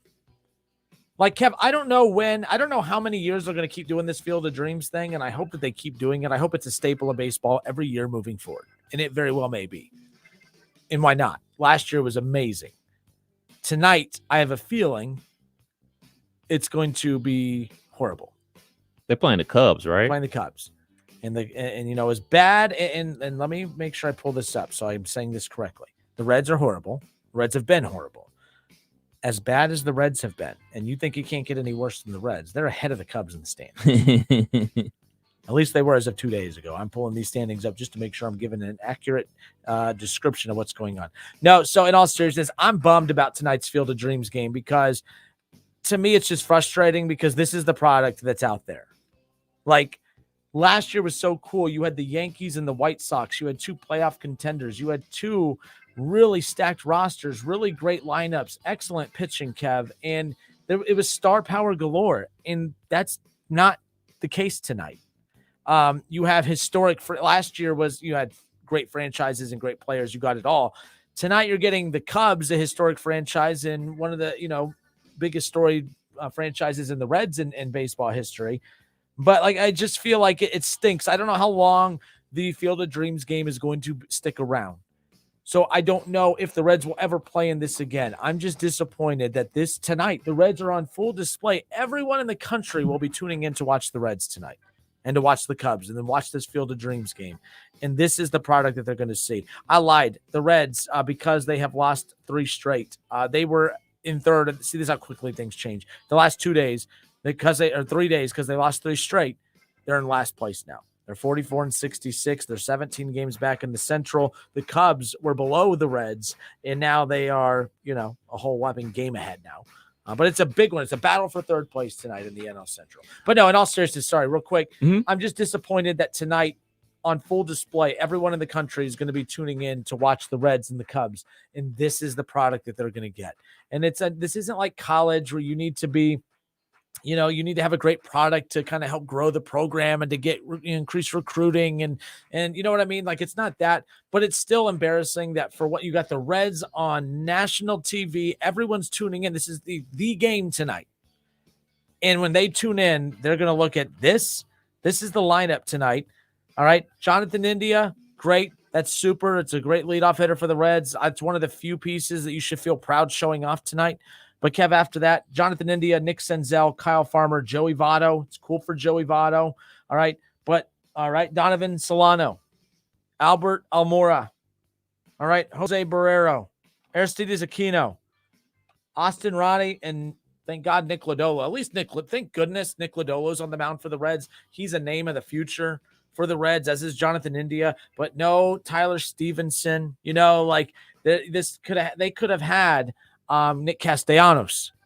There's not Mike Moustakas, not even in the lineup. It's a recognizable name at least. Like, these guys, it's just I'm mad that in a big time marketable game like this, I want to be excited about it, but I'm a negative Nancy and I'm not happy about this lineup. It's just a reminder that this game should have been a big deal. And I know they're trying to make it a big deal, but it's not a big deal because of this embarrassing lineup and this embarrassing roster that the Reds have right now.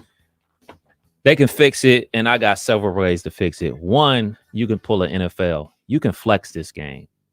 That's true, too. Does it really matter the teams? I think this is the experience, right? Yeah, you can flex this game. You can put in, like, a situation where, like, I don't know, I'm just throw some random things. Like, you could say, like, all right, the Yankees and the Mets are going to play at the Field of Dreams game, whatever the date, and you can make that announcement during the All-Star game. And you can finagle it to make it happen, to make sure it's very entertaining and that. Or you can pull it NFL style where the Detroit Lions and the Dallas Cowboys are always the home team. So you can always put the White Sox in that game, kind of try to like build like more momentum or more of a central thing, because I haven't seen Field of Dreams in years. I do remember the White Sox were in it, and I'm not sure the team that they played in the fantasy thing, whatever, but like have the White Sox be the team that everybody comes to play every single year or something like that. You're right. Their staple game. Yeah, you're right. Like, this is supposed to be like something that all the fans are going to tune in and enjoy and everything like that, but it's hard to enjoy bad teams playing any sport. All right, so tonight again, and again, I'm not saying I'm definitely going to watch. I'm just going to be watching and just being all negative. because it's like I wanted this. I thought that, and you had Nick Castellanos. You know what I mean? You had Luis Castillo. You would have had like a full roster competing for the playoffs. This team has been out of it since April. And that's what's disappointing, is that this game should have meant something and it just doesn't. It's still going to be cool though. The uniqueness of it, the nostalgia of it's pretty fascinating. John Dutton's going to be there. Yellowstone. Mm-hmm. Yeah. Yellowstone. Kevin Costner. Yeah. What was his name in The Bodyguard? He will always be Mr. Dutton. Mr. Dutton. I don't know. I didn't watch movies. I didn't even watch Field of Dreams, by the way. Oh, so to me, this game means nothing. They're just playing in cornfields. I mean, to me, this looks more like Children of the Corn than it does anything else. I have no idea. And it is Children of the Corn with all the youth on this damn roster. Have a good night, everybody. Until tomorrow, it's the Justin Kinner Show with Kev Nash, 1410 ESPN Radio. Field of Dreams game, though, will be right here on 1410 ESPN Radio later tonight. Don't go anywhere.